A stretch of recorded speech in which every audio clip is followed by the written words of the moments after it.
दी छोड़ सतगुरु रामपाल जी परमेश्वर जी की जय हो।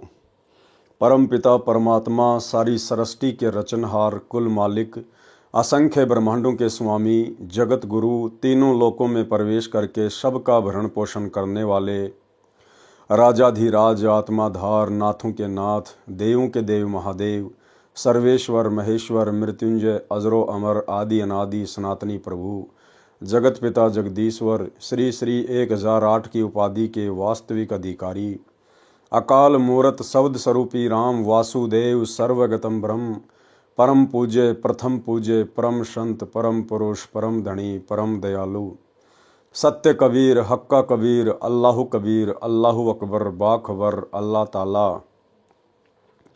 जगत के तारणहार जगत के मुक्तिदाता जगत के जगन्नाथ हारे के सहारे हिंदुओं के राम मुसलमानों के अल्लाह सिखों के वाहिगुरु ईसाइयों के मसीह दया के सागर दया निधि करुणा के सागर करुणा निधि स्वयंभू परिभू संकट मोचन कष्ट हरण मंगल करण दुख भंजन अविगत कबीर निर्विकार निर्विषम परमात्मा अलय अलेख सतगुरु आदि अनादि सतगुरु असली मर्यादा पुरुषोत्तम असली राम असली कृष्ण असली घनश्याम असली मुरारी राजाओं के राजा महाराजाओं के महाराजा शहंशाहों के शहंशाह सम्राटों के सम्राट भगवानों के भगवान अल्लाहों के अल्लाह प्रभुओं के प्रभु मसीहाओं के मसीह सच्चे वाहिगुरु बाबाओं के बाबा पीरों के पीर सेठों के सेठ जगत सेठ सावड़सा सेठ सर्वगुण संपन्न अनंत कोटि कलाओं के स्वामी अनंत कोटि ब्रह्मांडों के नायक योगियों में महायोगी ध्यानियों में महाध्यानी सिद्धों में परम सिद्ध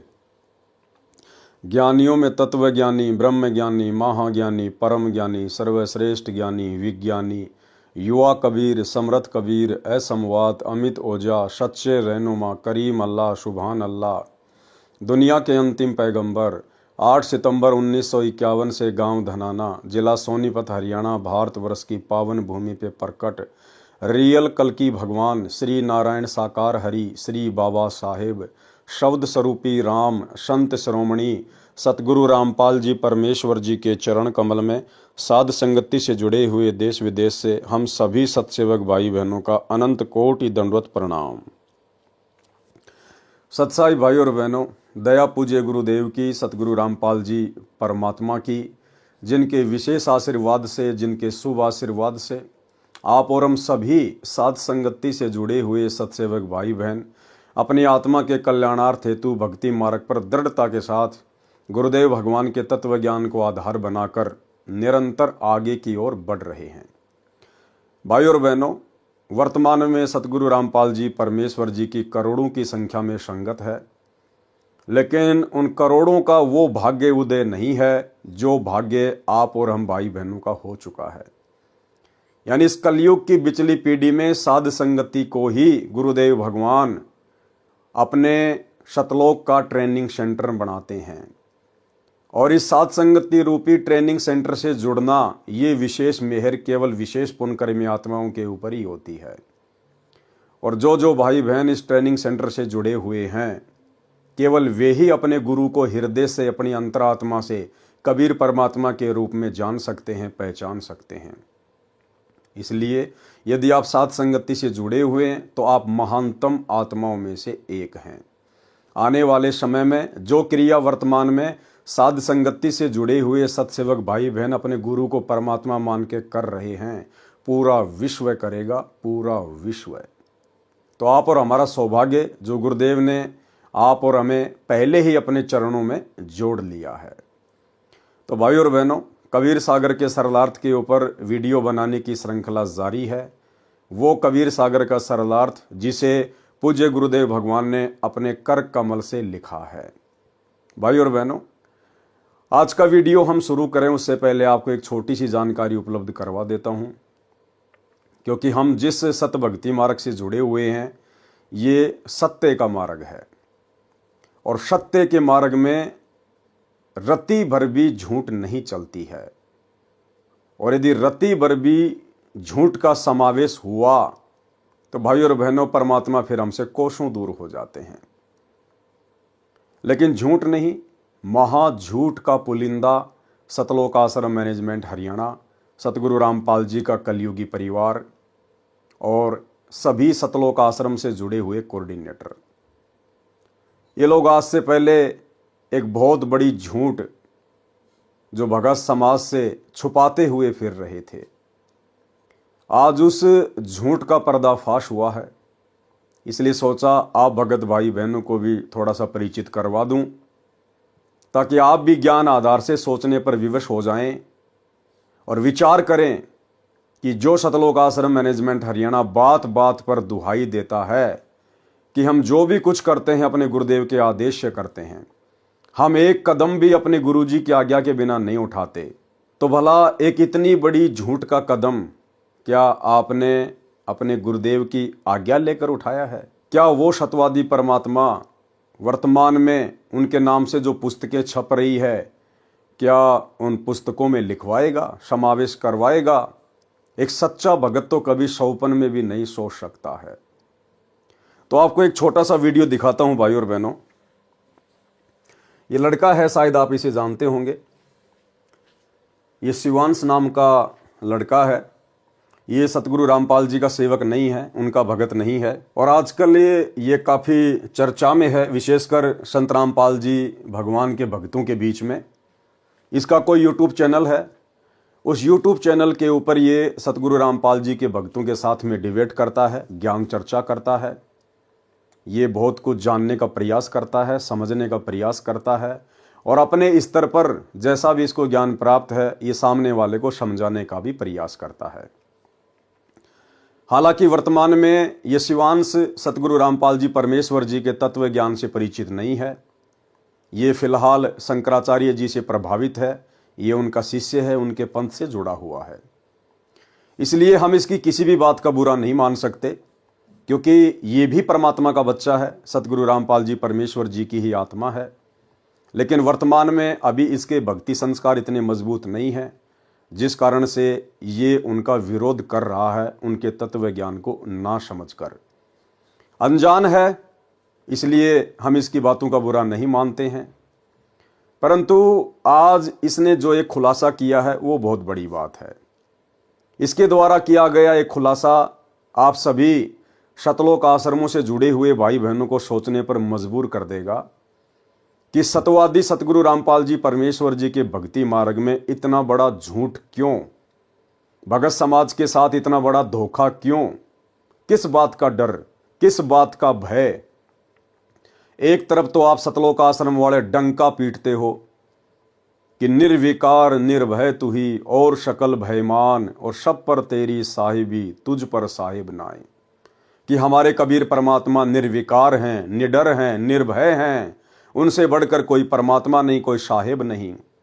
तो भाई ऐसे निर्भय, निडर, निर्विकार कबीर परमात्मा की शरण में आने के बाद उनकी भक्ति करते करते फिर भाई गुरुदेव भगवान के कलयुगी परिवार को, सतलोक आश्रम मैनेजमेंट हरियाणा को भला किस बात का डर सता रहा था, जो जीने की राह जैसी पुस्तक और अंधश्रद्धा खतरा भक्ति ये ज्ञान, इन पुस्तकों में एड्रेस ही गलत लिख दिया, झूठा एड्रेस लिख दिया।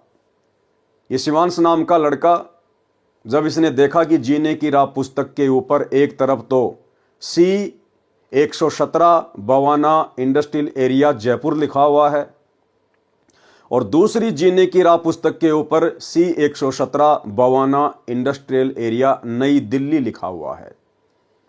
तो जयपुर में तो बवाना नाम की कोई जगह नहीं है, ना ऐसा कोई यहाँ पर औद्योगिक क्षेत्र है।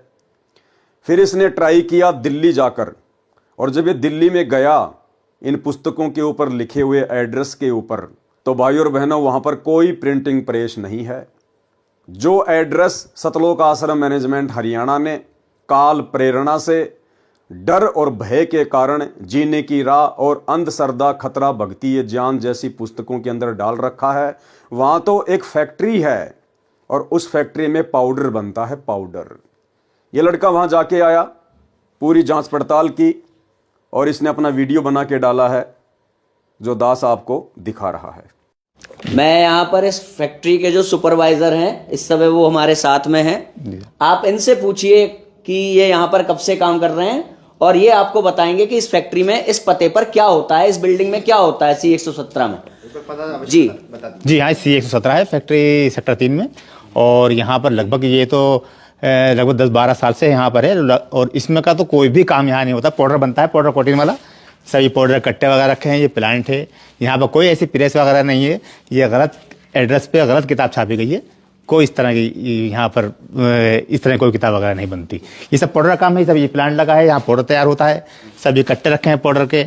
यहाँ पर तो कोई प्रेस का तो कोई संभव ही नहीं है यहाँ पर, क्योंकि इंडस्ट्रियल एरिया है। सब यहाँ पर यही काम होता है। और ये जो बताया गया है ये गलत और अफवाह है। और जो छापा है एड्रेस, ये गलत छापा गया है इसे। तो आपने देख लिया यहाँ पर कि मजदूर यहाँ पर काम करने वाले, यहाँ पर काम करने वाले जो अन्य वर्कर हैं, सुपरवाइजर हैं, यहाँ पर बताया जा रहा है आपको कि यहाँ पर कोई किताबें नहीं छपती, ये पूरी फर्जी किताबें हैं। इसका अर्थ ये हुआ कि इस किताब के साथ अगर आपको कोई मिलता है बांटता हुआ, तो उसको तुरंत पकड़िए, उसको थाने ले जाइए, उसके खिलाफ FIR दर्ज कराइए। ये फर्जी किताबें कहाँ छप रही हैं? ये आप FIR करा सकते हैं इन रामपालियों के खिलाफ जो सतलोक आश्रम के नाम पे आपको फर्जी किताबें बेची जा रही हैं।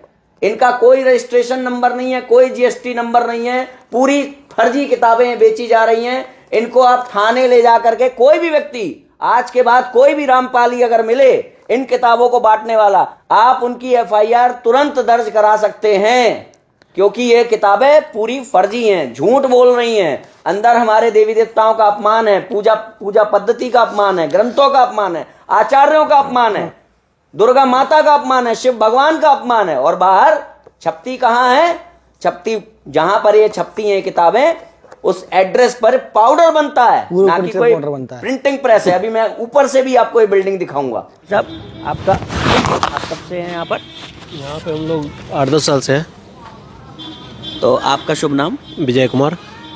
तो विजय कुमार जी, ये हम लोग खड़े हुए हैं, आप यहाँ कहाँ खड़े हैं आप बता दीजिए। ये बवाना सेक्टर 3 है जी, इंडस्ट्री एरिया जी यही है। और ये प्लॉट नंबर ये अच्छा, वो 17 या 18 है। 118 C 118 है। C118 सेक्टर 3 का C 117 है वो। अच्छा, सेक्टर तो 3। आप बताएंगे C117 में क्या होता है? क्या इसमें तो पाउडर वुडर का काम होता है। यहाँ पे कोई प्रिंटिंग नहीं, प्रेस तो प्रिंटिंग प्रेस नहीं है यहाँ। प्रिंटिंग प्रेस था ही नहीं, कभी नहीं था। नहीं, हम लोग तो बराबर यहाँ रहते हैं। प्रिंटिंग प्रेस रहता तो गत्ता उत्ता दिखाई देता, यहाँ ऐसा कुछ नहीं था जी। अच्छा, आप किस फैक्ट्री में काम करते हैं? हम लोग ये सामने C 128 में। C 128 में। अच्छा, बहुत बहुत धन्यवाद आपका, बहुत बहुत। अरे भाई साहब, राम राम। हम ये कह रहे हैं, आपकी जो किताबें छपती हैं, कबीर प्रिंटर्स का नाम इसमें डला हुआ है, C 117 sector 3 Bawana industrial area नई दिल्ली, यहीं पे छपती हैं क्या आपकी किताबें? क्यों जी? आपने वो लिखा है ना कबीर प्रिंटर्स? नहीं, आपको किताब चाहिए क्या? नहीं, हमें ये जानना है ये किताबें छपती कहाँ हैं? यहीं पे छपती हैं ना? चालू रखे। हाँ, लाइन पे रहे, बताते जी।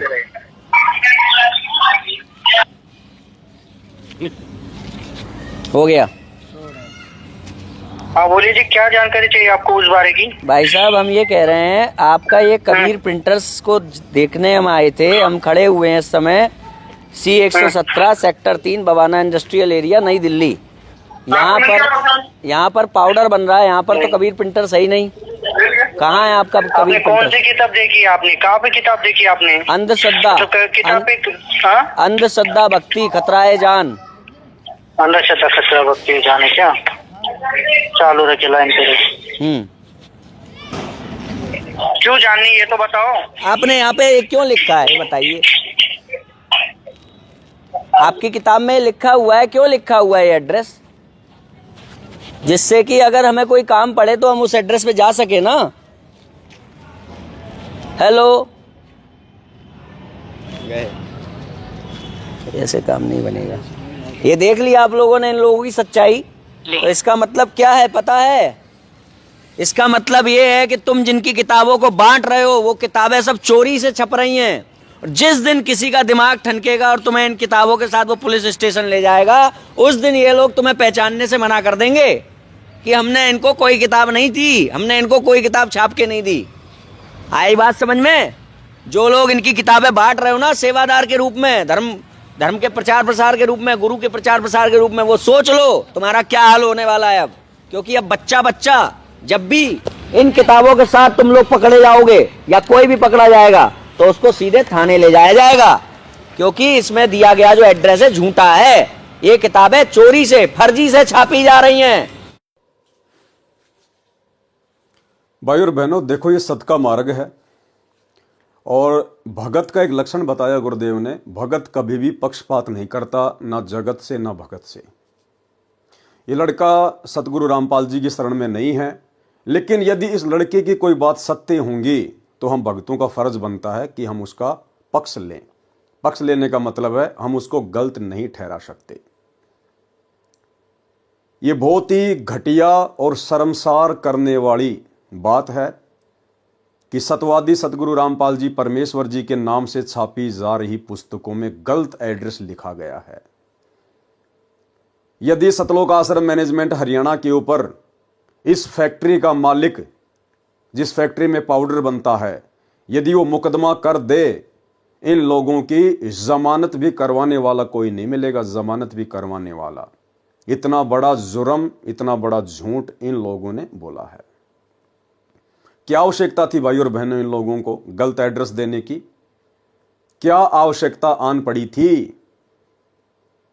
क्या सतगुरु रामपाल जी भगवान का ज्ञान जो इन पुस्तकों में लिखा हुआ है, क्या वो शास्त्रों के विरुद्ध है?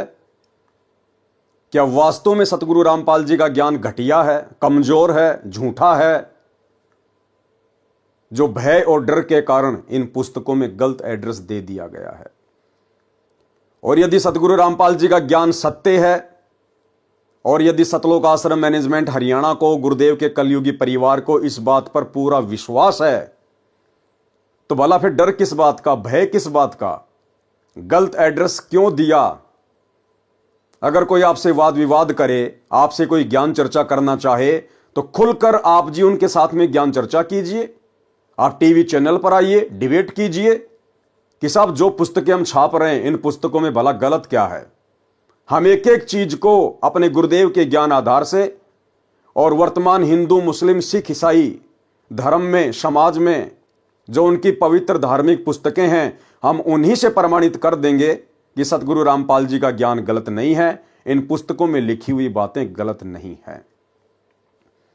परंतु भाई और बहनों, हाथी के दांत खाने की ओर, दिखाने की ओर। सतगुरु रामपाल जी का ज्ञान तो सत्य है, इसमें कोई दो राय नहीं है, लेकिन जो लोग सतगुरु रामपाल जी के ज्ञान को समझ नहीं पाए, जो लोग सतगुरु रामपाल जी को नहीं समझ पाए और केवल इन पुस्तकों को वर्तमान में भोले भाले भगत समाज से आलू टमाटर की तरह समाज में बिकवा कर केवल अपना धार्मिक स्वार्थ सिद्ध कर रहे हैं, उन लोगों को भय है, उन लोगों को डर है। ज्ञान प्रचार करना कोई गलत बात नहीं है, सभी भाई बहनों को भक्ति और ज्ञान प्रचार ही करना चाहिए, भगत का और तीसरा काम नहीं होता है। परंतु उस ज्ञान को इस प्रकार से झूठ के साथ लपेट कर क्यों? ना ये पुस्तकें गलत, इन पुस्तकों में जिस महापुरुष का ज्ञान है, ना वे सतगुरु रामपाल जी भगवान गलत, ना बेचारे भोले भाले भगत जो इन पुस्तकों को बांट रहे हैं वो गलत। फिर भाई इतना बड़ा झूठ क्यों? क्योंकि गलत है सतगुरु रामपाल जी परमेश्वर जी का कलयुगी परिवार, गलत है सतलोक आश्रम मैनेजमेंट हरियाणा, जिनको अपने गुरुदेव भगवान के ऊपर विश्वास नहीं है, जिनको अपने गुरुदेव की सत भक्ति पे विश्वास नहीं है। अन्यथा सीना ठोक कर इन लोगों को एड्रेस सत्य लिखना चाहिए था। हालांकि इन लोगों ने अपनी खुद की प्रिंटिंग प्रेस बना रखी है, सतलोक आश्रम मैनेजमेंट हरियाणा ने अपनी खुद की प्रिंटिंग प्रेस बना रखी है। उसके बावजूद ये अपनी प्रिंटिंग प्रेस का एड्रेस ना देकर, डर के कारण, भय के कारण, और गलत एड्रेस इन पुस्तकों में डाल दिया है। और ये शिवांश नाम का लड़का जो कह रहा है, ये बात परम सत्य है, इसमें कोई दो राय नहीं है कि जिस दिन इन पुस्तकों को बांटने वाले समाज के लोगों के हत्थे चढ़ गए या पुलिस प्रशासन के हत्थे चढ़ गए, तो ये लोग आपकी खैर खबर लेने नहीं आएंगे। ये लोग जो आपको पुस्तकें दे रहे हैं बांटने के लिए, गुरुदेव का परिवार, आपके कोऑर्डिनेटर, ये आपकी जमानत तक भी करवाने नहीं आएंगे। ये तो परम सत्य है भाई और बहनों, क्योंकि ये नमूना तो ये लोग पहले ही बरवाला कांड में दिखा चुके हैं। जिस समय इन्होंने अपनी मनमानी के चलते 2014 में बरवाला कांड करवाया, जजों के खिलाफ पुस्तकें लिखी, प्रशासन को भड़काया, संत रामपाल जी को इन्होंने बंधक बनाया और उनके भोले भाले भक्तों को उन्हीं का आदेश बताकर आश्रम के बाहर काले कपड़े पहनाकर, हाथों में हथियार देकर, डंडे देकर पुलिस प्रशासन के साथ मरने मारने के लिए खड़ा कर दिया गया। और जब मीडिया वालों ने सवाल किया, आश्रम के मीडिया प्रभारी राज कपूर उर्फ प्रीतम दास से, तो उस बंदे ने साफ साफ मना कर दिया कि महिला और बच्चों को हम नहीं लाए हैं, ये तो अपने आप ही आकर बैठ गए हैं। जबकि इन भक्तों की सहमति के बिना एक चिड़ी का बच्चा भी आश्रम के बाहर नहीं बैठ सकता था। उस समय जो भी आदेश दिए जा रहे थे सतलोक आश्रम मैनेजमेंट हरियाणा के द्वारा गुरुजी का नाम लेकर दिए जा रहे थे।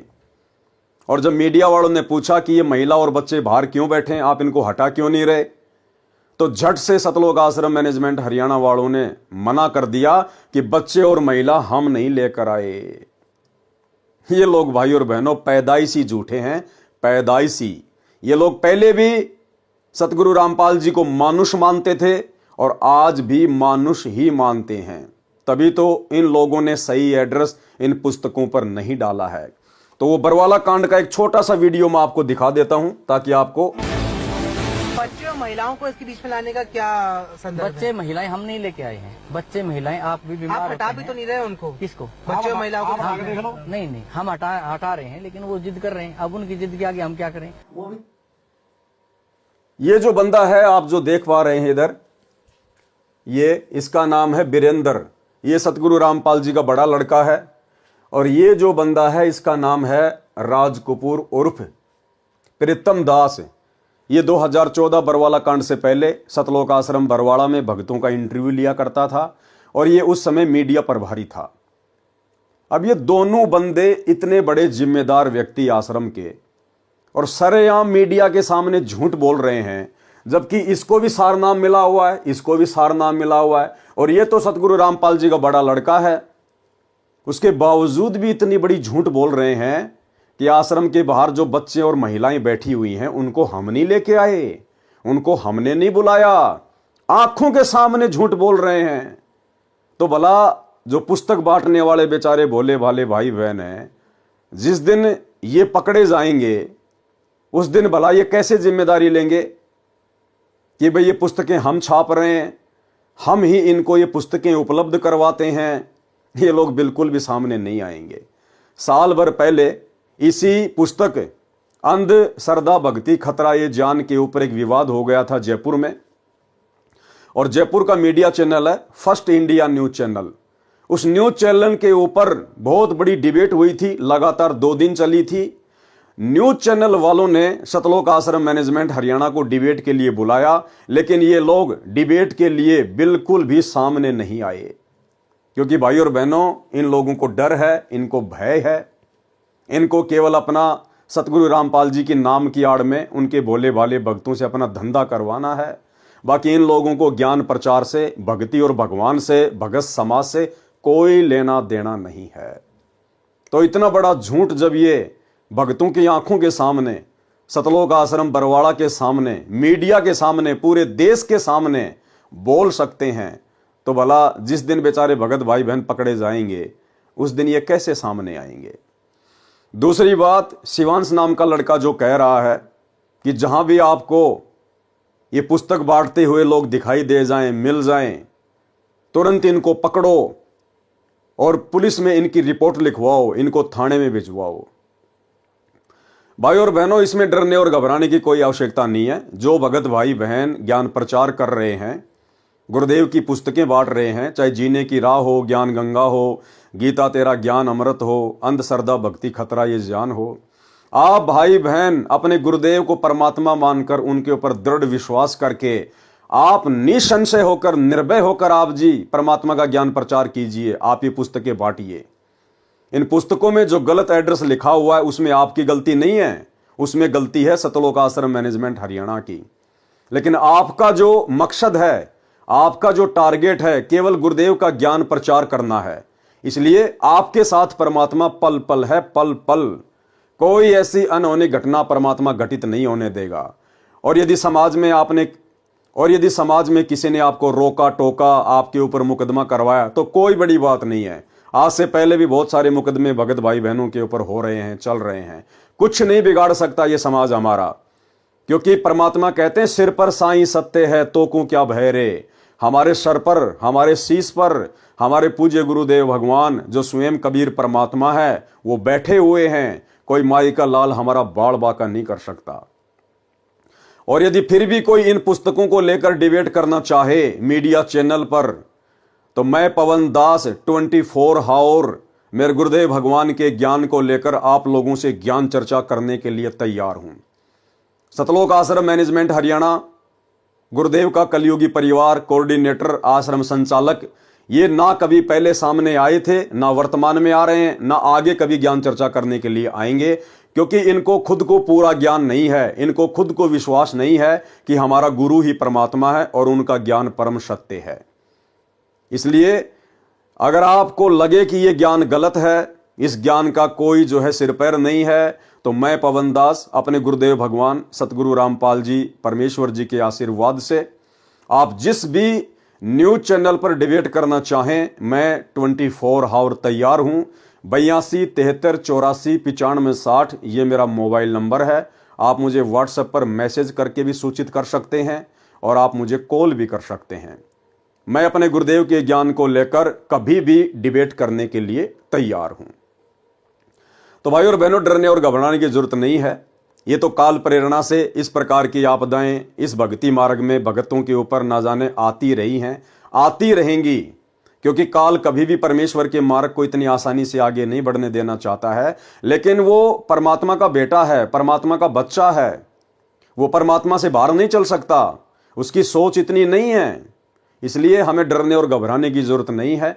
आप अपने गुरुदेव को साक्षी मानकर, आप अपने गुरुदेव भगवान के ऊपर विश्वास करके ज्ञान प्रचार कीजिए, अपनी भक्ति कीजिए। कहीं शौपन में भी आपको धोखा नहीं मिलेगा। और यदि आपने विश्वास किया अपने कोऑर्डिनेटरों के ऊपर, गुरुदेव के बेटा बेटी भाई बंधु रिश्तेदारों के ऊपर, तो भाई धोखा ही धोखा है, धोखा ही धोखा। तो भाई और बहनों, ये कुछ बातें आपके सामने थी जो दास ने रखनी बहुत जरूरी थी, ताकि आप लोग भी अपडेट रहें कि सतवादी सतगुरु रामपाल जी परमेश्वर जी के सत भक्ति मार्ग में ये झूठ का समावेश कौन कर रहा है। क्या हमारे गुरुदेव भगवान इस प्रकार का झूठा आदेश अपने भक्तों को देंगे कि भाई मेरी पुस्तकों के ऊपर जिनमें ज्ञान सत्य है और एड्रेस तुम झूठा लिख दो। हम शौपन में भी नहीं सोच सकते, शौपन में भी, क्योंकि हमारे गुरुदेव सतवादी हैं। सतवादी के चरणों की मैं सर पर डारूं धूर, 84 निश्चय मिटे पहुंचूं तख्त हजूर। तो ये झूठ का पुलिंदा सतगुरु रामपाल जी परमेश्वर जी का कलयुगी परिवार है, सतलोक आश्रम मैनेजमेंट हरियाणा है। उसके बाद भाई और बहनों, सतलोक आश्रम मैनेजमेंट हरियाणा वालों ने इस शिवांश नाम के लड़के के ऊपर एक वीडियो बनाया है। और वीडियो इन्होंने अपने एक यूट्यूब चैनल सा न्यूज चैनल के ऊपर डाला है। और इन्होंने ये इस प्रकार का एक पोस्टर बनाया है, ये वाला पोस्टर। इन्होंने इस प्रकार का ये पोस्टर जो है बनाया है, इस शिवांश नाम के लड़के के ऊपर बनाया है। भाई और बहनों, सतगुरु रामपाल जी परमेश्वर जी ने अपना अनमोल तत्व ज्ञान देकर आप और हमें इतना सक्षम बना दिया है कि यदि ब्रह्मा विष्णु महेश भी हमारे साथ में इस ज्ञान को लेकर डिबेट करने के लिए धरती पर उतरें तो वे मुंह की खाकर ही जाएंगे। फिर भला ऐसे छोटे मोटे बच्चों से क्या डरना, क्या घबराना। लेकिन सतलोक आश्रम मैनेजमेंट हरियाणा ने फिर एक घटिया हरकत की है। इन्होंने अपने सा न्यूज चैनल के ऊपर एक वीडियो वायरल किया है शिवांश नारायण को लेकर, और ये इस प्रकार का पोस्टर बनाया है। ये पोस्टर जो आप जी देख रहे हैं, ये इस प्रकार का एक ये पोस्टर है जो उन्होंने बनाया है। और इस पोस्टर में भाई और बहनों, सतलोक आश्रम मैनेजमेंट हरियाणा ने इस शिवांश नाम के लड़के के सर में 2 सींग लगा दिए हैं, लंबे लंबे दांत लगा दिए हैं, आंखें उसकी बिल्कुल काली काली कर दी है। एक प्रकार से राक्षस जैसा चेहरा बनाया है, राक्षस जैसा। भाई और बहनों, हम साथ संगति से जुड़े हुए सत्सेवक भाई बहन इस प्रकार की किसी भी घटिया हरकत का समर्थन नहीं करते हैं। ये सतगुरु रामपाल जी परमेश्वर जी के भक्ति मार्ग में उचित नहीं है। ज्ञान का जवाब ज्ञान से देना चाहिए। ऐसी घटिया हरकतें वो करते हैं जिनको अपने गुरुदेव भगवान का ज्ञान समझ में नहीं आया, जिनको अपने गुरुदेव भगवान के ऊपर विश्वास नहीं है, जो लोग अपने गुरुदेव के ज्ञान को लेकर डिबेट करने से डरते हैं, घबराते हैं, जिनको हारने का डर है, इस प्रकार के लोग ऐसी घटिया हरकतें करते हैं। तो ये जो घटिया हरकत सतलोक आश्रम मैनेजमेंट हरियाणा ने की है, ये बेहुदी है, भगत समाज को, आम समाज के सामने शर्मसार करने वाली है। भैया, जब तक इस शिवांश नाम के लड़के को आपके गुरुदेव का ज्ञान समझ में नहीं आ जाता है, तब तक भैया काल प्रेरणा से ये इसी प्रकार की हरकतें करेगा। और ये हरकतें कर सकता है क्योंकि अभी ये आपकी गुरु की शरण में नहीं है। आप और हम भी पहले ना जाने कितने भगत भाई बहन इसी प्रकार से गुरुदेव के ज्ञान का विरोध किया करते थे, क्योंकि उस समय ये ज्ञान हमारी समझ में नहीं आ रहा था, हमारे भक्ति संस्कार इतने मजबूत नहीं थे। लेकिन जिस दिन हमारे को ये ज्ञान समझ में आया, उसके बाद हमने अपनी उन घटिया हरकतों के ऊपर पछताना भी शुरू किया, सोचना भी शुरू किया। बारंबार हमने गुरुदेव भगवान से भी माफी मांगी। तो भाई, आज नहीं तो कल ये भी तो परमात्मा का बच्चा है, उसी परमेश्वर की आत्मा है। आज नहीं समझ पा रहा तो क्या हुआ, कल को तो समझेगा। उस समय आप लोग इसको क्या मुंह दिखाओगे? यही शिवांश नाम का लड़का जब आप लोगों से सवाल करेगा कि भैया मुझे तो उस समय गुरुजी का ज्ञान समझ में नहीं आ रहा था, अरे आप तो मेरे गुरु भाई बहन थे, आप लोग तो मेरे से पहले गुरु को समझ चुके थे, गुरु के ज्ञान को समझ चुके थे, तो आप लोगों ने मेरी बातों का मेरे सामने आकर मेरे साथ में डिबेट करके आप लोगों ने ज्ञान का जवाब ज्ञान से ना देकर, मेरी शंकाओं का समाधान ना करके, और आपने इस प्रकार से मेरे सर पर सींग लगाकर राक्षस जैसा चेहरा बनाकर समाज के सामने डालकर आपने ऐसी घटिया और बेहुदा हरकत क्यों की? तो भाई और बहनों, साथ संगति से जुड़े हुए भाई बहन इस प्रकार की घटिया हरकत का बिल्कुल भी समर्थन नहीं करते हैं। परमेश्वर का ज्ञान अनमोल है, परम सत्य है। यदि आपको ज्ञान समझ में आया है तो आपने ज्ञान आधार से सामने वाले को संतुष्ट करना चाहिए। यह बात अलग है कि सामने वाला आपके ज्ञान से संतुष्ट होता है या नहीं होता है, लेकिन इस प्रकार की घटिया हरकतें करने से बचना चाहिए।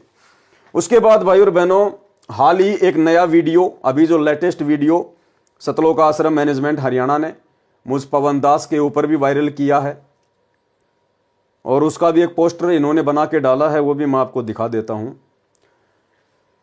ये मेरे ऊपर एक नया वीडियो इन्होंने डाला है आज 29 दिसंबर 2024 को। इनका ये सा न्यूज चैनल है, आप वहां जाकर देख सकते हैं।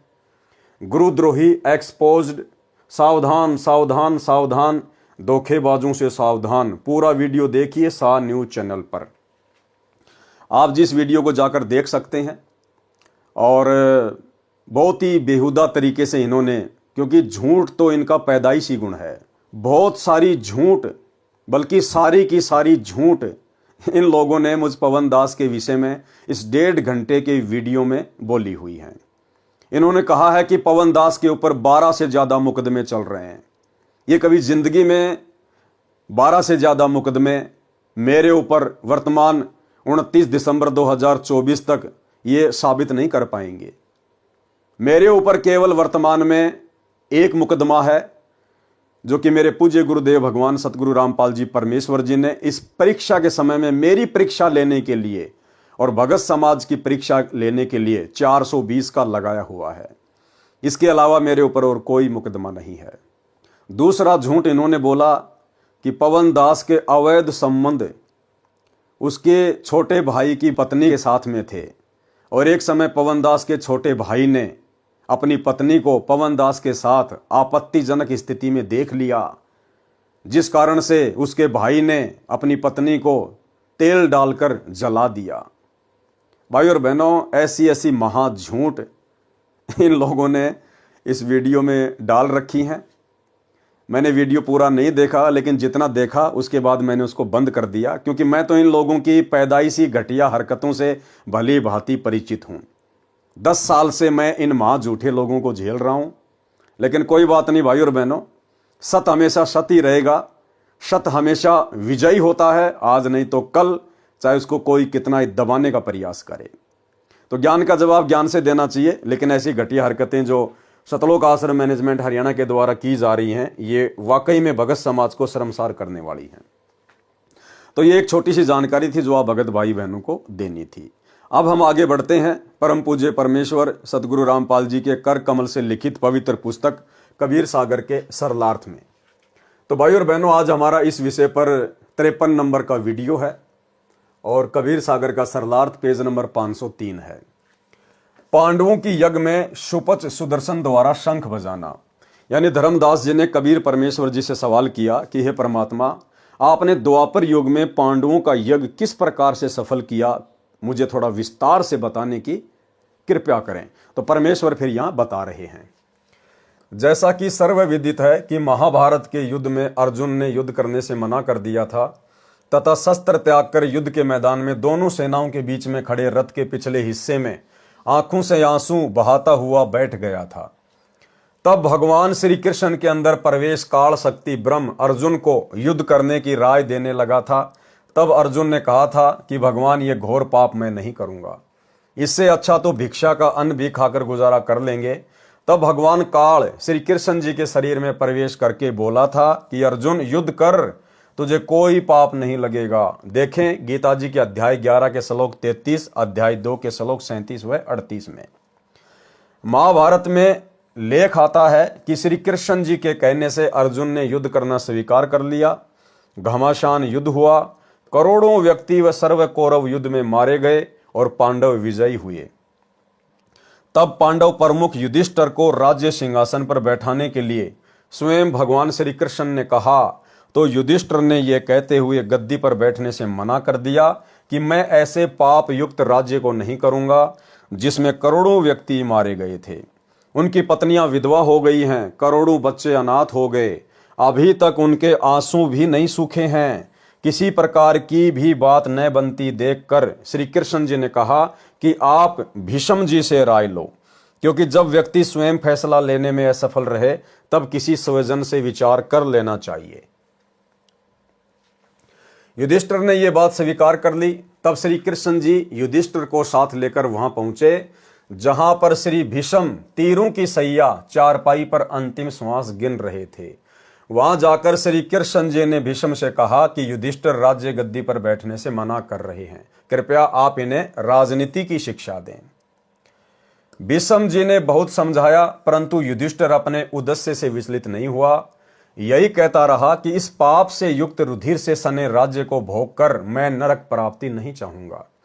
श्री कृष्ण जी ने कहा कि आप एक धर्म यज्ञ करो जिससे आपको युद्ध में हुई हत्याओं का पाप नहीं लगेगा।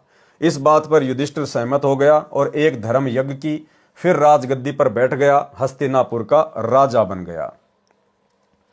ये प्रमाण सुख सागर के पहले स्कंद के 8वें तथा 9वें अध्याय से सहाभार प्रश्न नंबर 48 से 53 के ऊपर है। कुछ वर्षों के पर्यंत युधिष्ठिर को भयानक शौपन आने शुरू हो गए, जैसे बहुत सी औरतें रोती बिलखती हुई अपनी चूड़ियां तोड़ रही हैं तथा उनके मासूम बच्चे अपनी मां के पास खड़े कुछ बैठे पिता पिता कहकर रो रहे हैं, मानो कह रहे हों, हे राजन, हमें भी मरवा दे, भेज दे हमारे पिता के पास। कई बार बिना शीश के धड़ दिखाई देते हैं, किसी की गर्दन कहीं पड़ी है, धड़ कहीं पड़ा है, हाहाकार मची हुई है। युधिष्ठिर की नींद उचट जाती, घबरा कर बिस्तर पर बैठकर हाँपने लग जाता, सारी सारी रात बैठकर या महल में घूमकर व्यतीत करता है। एक दिन द्रौपदी ने बड़े पति की यह दशा देखी, परेशानी का कारण पूछा तो युधिष्ठिर कुछ नहीं कहकर टाल गए। जब द्रौपदी ने कई रात्रियों में युधिष्ठिर की यह दुर्दशा देखी तो एक दिन चारों अर्जुन, भीम, नकुल, सहदेव को बताया कि आपका बड़ा भाई बहुत परेशान है, कारण पूछो। तब चारों भाइयों ने बड़े भैया से प्रार्थना करके पूछा कि कृपया परेशानी का कारण बताओ। ज्यादा आग्रह करने पर अपनी सर्व कहानी सुनाई। पांचों भाई इस परेशानी का कारण जानने के लिए भगवान श्री कृष्ण जी के पास गए तथा बताया कि बड़े भैया युधिष्ठिर जी को भयानक शौपन आ रहे हैं, जिनके कारण उनकी रात्रि की नींद व दिन का चैन व भूख समाप्त हो गई है। कृपया कारण व समाधान बताएं। सारी बात सुनकर श्री कृष्ण जी बोले, युद्ध में किए हुए पाप परेशान कर रहे हैं, इन पापों का निवारण यज्ञ से होता है। गीता जी के अध्याय 3 के श्लोक 13 का हिंदी अनुवाद, यज्ञ में प्रतिष्ठित इष्ट अर्थात पूर्ण परमात्मा को भोग लगाने के बाद बने प्रसाद को खाने वाले श्रेष्ठ पुरुष सब पापों से मुक्त हो जाते हैं। और भाई और बहनों, ये प्रोसीजर वर्तमान में गीता जी अध्याय 3 श्लोक नंबर 13 के अनुसार कि यज्ञ में प्रतिष्ठित पूर्ण परमात्मा यानी अपने इष्ट को भोग लगाने के बाद बचा हुआ अन्न खाने से, भोजन खाने से प्राणी सर्व पाप कर्मों से रहित हो जाता है। इस प्रोसीजर से वर्तमान में यदि इस पूरी पृथ्वी पर कोई भक्ति कर रहा है तो केवल साध संगति से जुड़े हुए सत्सेवक भाई बहन कर रहे हैं, क्योंकि दुनिया वालों को तो अभी तक वैसे ही नहीं पता कि पूर्ण परमात्मा कौन है, एकमात्र इष्ट कौन है, जिसके लिए गीता जी अध्याय 3 श्लोक 13 में वो श्लोक लिखा गया है। दूसरी बात, सतलोक आश्रम मैनेजमेंट हरियाणा से जुड़े हुए भाई बहन, इनको अपने गुरुदेव में सतगुरु रामपाल जी में पूर्ण परमात्मा दिखाई नहीं देता, ये उनको अपना इष्ट नहीं मानते। सतलोक आश्रमों से जुड़े हुए भाई बहन अपना इष्ट, अपना परमात्मा मानते हैं एक दाढ़ी मूछ वाली कबीर जी की समझे जाने वाली नकली मुर्दा फोटो को। इसलिए भाई और बहनों, ये सौभाग्य केवल सत्सेवक भाई बहनों को प्राप्त है, क्योंकि हम सत्सेवक भाई बहन ही अपने गुरु जी को इष्ट रूप में मानकर घर घर में उनका आसन लगाकर, घर को ही आश्रम बनाकर, ज्ञान को आधार बनाकर अपने गुरुदेव को गीता अध्याय 3 श्लोक 13 के अनुसार इष्ट मानकर प्रतिदिन भोग लगाकर ही अन्न जल ग्रहण करते हैं। इसलिए सतगुरु रामपाल जी परमेश्वर जी की लाखों करोड़ों की संगत में से वर्तमान में पूर्णतया पाप नाशक भक्ति केवल सत्सेवक भाई बहन ही कर रहे हैं। गीता जी के अध्याय 3 के श्लोक 13 का हिंदी अनुवाद, यज्ञ में प्रतिष्ठित इष्ट अर्थात पूर्ण परमात्मा को भोग लगाने के बाद बने प्रसाद को खाने वाले श्रेष्ठ पुरुष सब पापों से मुक्त हो जाते हैं। जो पापी लोग अपना शरीर पोषण करने के लिए ही अन्न पकाते हैं, वे तो पाप को ही खा रहे हैं। तो सत्सेवकों को छोड़कर बाकी दुनिया वाले और सतलोक आश्रमों से जुड़े हुए भाई बहन केवल पाप ही खा रहे हैं, अर्थात यज्ञ करके सर्व पापों से मुक्त हो जाते हैं। और कोई चारा न देखकर पांडवों ने श्री कृष्ण जी की सलाह स्वीकार कर ली। यज्ञ की तैयारी की गई। सर्व पृथ्वी के मानव, ऋषि, सिद्ध, साधु व स्वर्ग लोक के देव भी आमंत्रित करने को श्री कृष्ण जी ने कहा कि जितने अधिक व्यक्ति भोजन पाएंगे उतना ही अधिक पुण्य होगा। इसलिए भाई और बहनों, भंडारों में हम लोगों ने भोजन नहीं खाना चाहिए। किसी भी धार्मिक अनुष्ठान में जो हमारे इष्ट, हमारे पूज्य गुरुदेव के निमित्त ना हो, हमने वहां पर जल भी ग्रहण नहीं करना चाहिए। श्री कृष्ण जी क्या कह रहे हैं कि पृथ्वी के सभी प्राणियों को आमंत्रित कर दो। जितने ज्यादा लोग भंडारा खाएंगे तुम्हारे पाप कर्म उतने ही हल्के होंगे। अर्थात जो जो लोग वो भंडारा खाएंगे उसी अनुपात में युधिष्ठिर के पाप कर्म उन भंडारा करने वाले लोगों के हिस्से में चले जाएंगे। इसलिए हम सतगुरु रामपाल जी परमेश्वर जी के भक्तों ने जो धार्मिक अनुष्ठान हमारे गुरु जी के निमित्त ना हो, उसके अलावा हमने किसी भी देवी देवता या अन्य कोई भी जागरण हो, कुछ भी हो, हमने वहां पर भंडारा तो छोड़िए जल भी ग्रहण नहीं करना चाहिए। अन्यथा हम मर्यादाहीन हो जाएंगे और दुनिया भर का पाप, जो 3 लोक का भार उन अनउपदेशी लोगों के सिर पर काल ने रखा हुआ है, वो हम अपने सिर पर ले लेंगे। श्री कृष्ण जी ने कहा कि जितने अधिक व्यक्ति भोजन पाएंगे उतना ही अधिक पुण्य होगा, परंतु संतों व भक्तों से विशेष लाभ होता है।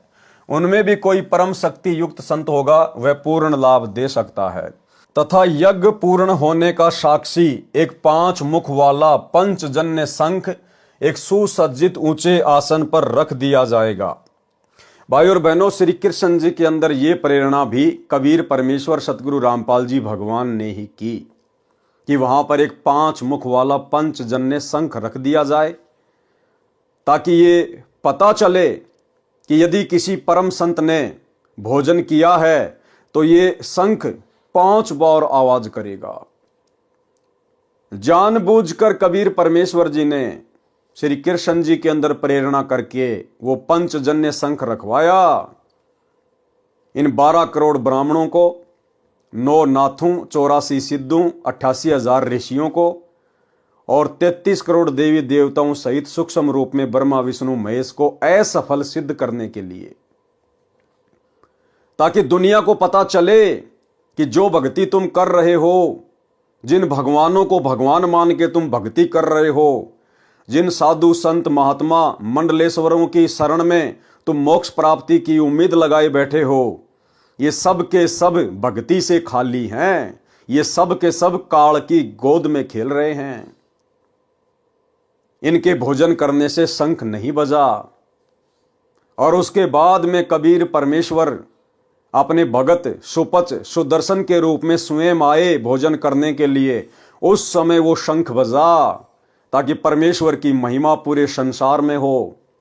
और आने वाले समय में जब भक्ति युग आएगा, जब कलयुग की पिछली पीढ़ी आएगी, जब कलयुग का 5505 वर्ष वाला वो समय आएगा, उस समय जो आत्मा उस कबीर परमात्मा सतगुरु रामपाल जी की शरण में आएंगी, तो उन आत्माओं के सामने एक उदाहरण पेश किया जा सके। उन आत्माओं को ये कथाएं सुन के दृढ़ विश्वास हो जाए कि केवल कबीर परमात्मा ही सर्वशक्तिमान है, इसके अलावा किसी भी भगवान की भक्ति करने से मोक्ष प्राप्त नहीं किया जा सकता। एकमात्र कबीर परमेश्वर सतगुरु रामपाल जी के अलावा बाकी कोई भी देवी देवता ब्रह्मा विष्णु महेश समर्थ नहीं है।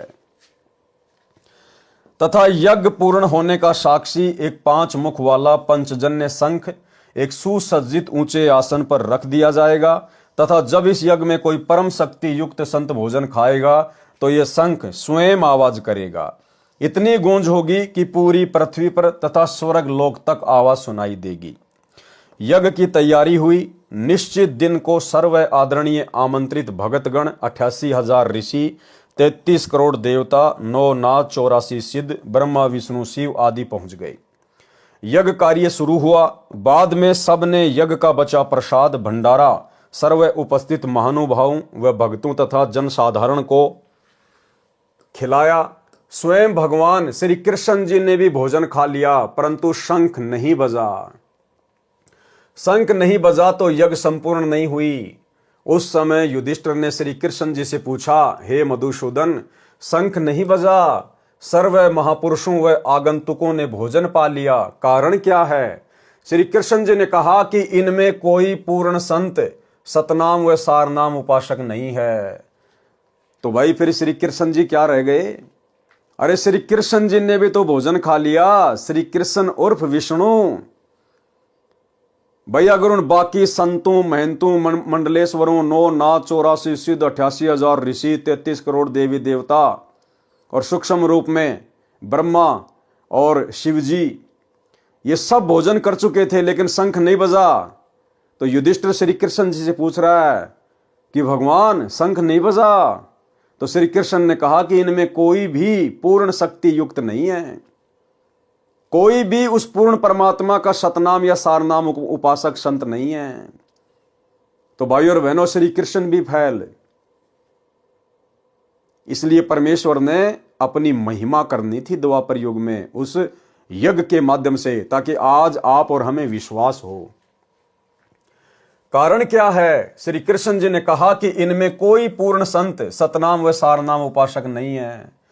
तब युधिष्ठिर को बड़ा आश्चर्य हुआ कि इतने महामंडलेश्वर, जिसमें वशिष्ठ मुनि, मार्कंडे, लोमस ऋषि, 9 नाथ, गोरखनाथ जैसे 84 सिद्ध आदि आदि, व स्वयं भगवान श्री कृष्ण जी ने भी भोजन खा लिया, परंतु शंख नहीं बजा। इस पर श्री कृष्ण जी ने कहा, ये सर्व मान बढ़ाई के भूखे हैं। भाई अगर श्री कृष्ण जी मान बढ़ाई के भूखे नहीं थे तो भोजन तो उन्होंने भी खा लिया था, फिर उनके भोजन करने से शंख क्यों नहीं बजा? परमात्मा चाहने वाला कोई नहीं तथा अपनी मनमुखी साधना करके सिद्धि दिखाकर दुनिया को आकर्षित करते हैं। भोले लोग इनकी वाह वाह करते हैं तथा इनके इर्द गिर्द मंडराते हैं। ये स्वयं भी पशु जूनी में जाएंगे तथा अपने अनुयायियों को भी नरक में ले जाएंगे। सोचिए भाइयों और बहनों, ये द्वापर युग की बातें हैं। द्वापर युग के साधु संत महात्मा ऋषि मंडलेश्वर आचार्य ये वर्तमान कलयुग के आचार्य और शंकराचार्य से तो लाखों गुना ज्यादा उत्तम, शुद्ध और पाक थे और वेदों के अनुसार साधना किया करते थे। सोचिए, जब उन लोगों के भोजन करने से शंख नहीं बजा, अर्थात उस समय धरती पर उन 9 नाथ 84 सिद्धों में, 33 करोड़ देवी देवताओं में, ब्रह्मा विष्णु महेश में कोई पूर्ण शक्ति युक्त नहीं था, कोई पूर्ण परमात्मा का सतनाम और सारनाम उपासक नहीं था। तो वर्तमान में जो आचार्य शंकराचार्य हैं, दिन भर में कोई 10 यूट्यूब पर नए आचार्य बनते हैं। भला वर्तमान के इन साधु संत महात्माओं की क्या बिसात, क्या औकात कि इनकी ओट लेकर, इनकी शरण में आकर टूटी फूटी आदि अधूरी भक्ति करके आप जी 84 लाख योनियों और नरक के महादुख से बच सकते हैं, कभी शौपन में नहीं बच सकते। गरीब साहिब के दरबार में गाहक कोटि अनंत, 4 चीज ये चाहते, रिद्धि सिद्धि मान महंत। गरीब ब्रह्मरंध्र के घाट को खोलत है कोई एक, द्वारे से फिर जाते हैं ऐसे बहुत अनेक। गरीब बीजक की बाता कहें बीजक नाही हाथ, पृथ्वी डोबन उतरे कह कह मीठी बात।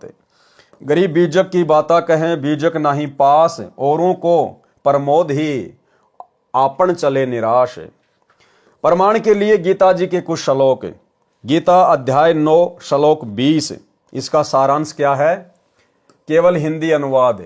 तीनों वेदों में विधान सोम रस को पीने वाले पाप रहित पुरुष मुझको यज्ञों के द्वारा पूज्य देव के रूप में पूजकर स्वर्ग की प्राप्ति चाहते हैं। वे पुरुष अपने पुण्यों के फलस्वरूप स्वर्ग लोक को प्राप्त होकर स्वर्ग में दिव्य देवताओं के भोगों को भोगते हैं। अध्याय 9 श्लोक 21, केवल हिंदी अनुवाद। वे उस विशाल स्वर्ग लोक को भोगकर पुण्य क्षीण होने पर मृत्यु लोक को प्राप्त होते हैं, यानी वापस उनको पृथ्वी पे आना पड़ता है, गधा कुत्ता सुअर बनना पड़ता है। इस प्रकार तीनों वेदों में कहे हुए पूजा कर्मों का आश्रय लेने वाले और भोगों की कामनावश बार बार आवागमन को प्राप्त होते हैं। अध्याय 16 का श्लोक 17, केवल हिंदी अनुवाद। वे अपने आप को ही श्रेष्ठ मानने वाले घमंडी पुरुष धन और मान के मद से युक्त होकर केवल नाम मात्र के यज्ञों द्वारा पाखंड से शास्त्र विधि रहित पूजन करते हैं। अध्याय 16 श्लोक 18, केवल हिंदी अनुवाद। अहंकार, बल, घमंड, कामना और क्रोध आदि के परायण और दूसरों की निंदा करने वाले पुरुष प्रत्येक शरीर में परमात्मा आत्मा सहित तथा मुझसे द्वेष करने वाले होते हैं।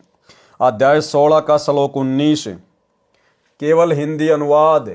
उन द्वेष करने वाले पापाचारी और क्रूर कर्मी नराधामों को मैं संसार में बार बार आसुरी योनियों में ही डालता हूं।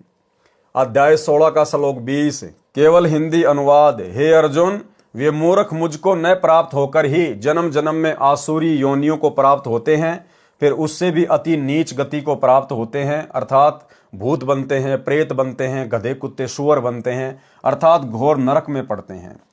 अध्याय 16 का श्लोक 23, केवल हिंदी अनुवाद। जो पुरुष शास्त्र विधि को त्याग कर अपनी इच्छा से मनमाना आचरण करता है वह न सिद्धि को प्राप्त होता है, न परम गति को और न सुख को ही। शेष कथा।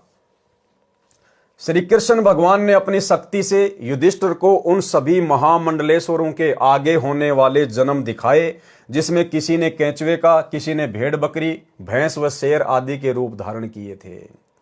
जब युधिष्ठिर ने कहा कि भगवान, इनमें ये जो बड़े बड़े नाद होके चुंडित मुंडित मंडलेश्वर शंकराचार्य, 9 नाथ 84 सिद्ध 88,000 ऋषि जो सामने बैठे हुए, गले में बड़ी बड़ी रुद्राक्ष की माला डाल के, कोई हाथ में चिमटा लेके, क्या इनमें कोई भी सत्य साधना नहीं कर रहा?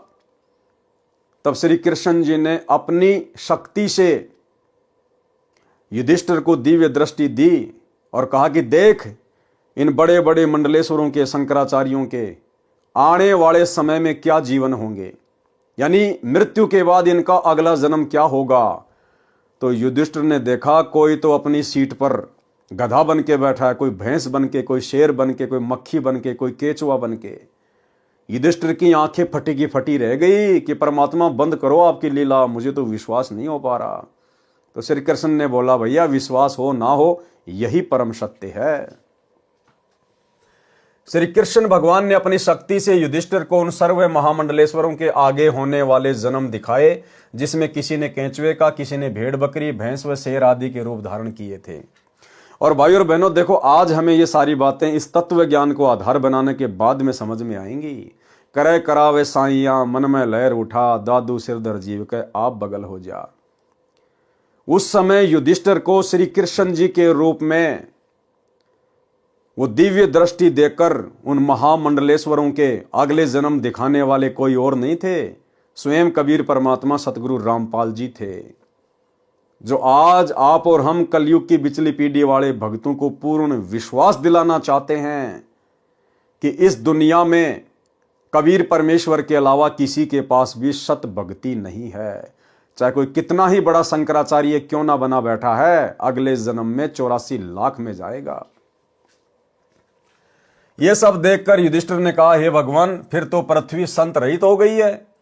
भगवान श्री कृष्ण ने कहा, जब पृथ्वी संत रहित हो जाएगी तो यहां आग लग जाएगी, सर्व जीव जंतु आपस में लड़ मरेंगे। ये तो पूरे संत की शक्ति से संतुलन बना रहता है।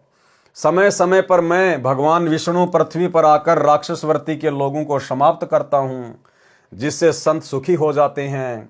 जिस प्रकार जमींदार अपनी फसल से हानि पहुंचाने वाले अन्य पौधों को, झाड़ खरपतवार आदि को काट काट कर बाहर डाल देता है, तब वह फसल स्वतंत्रता पूर्वक फलती फूलती है।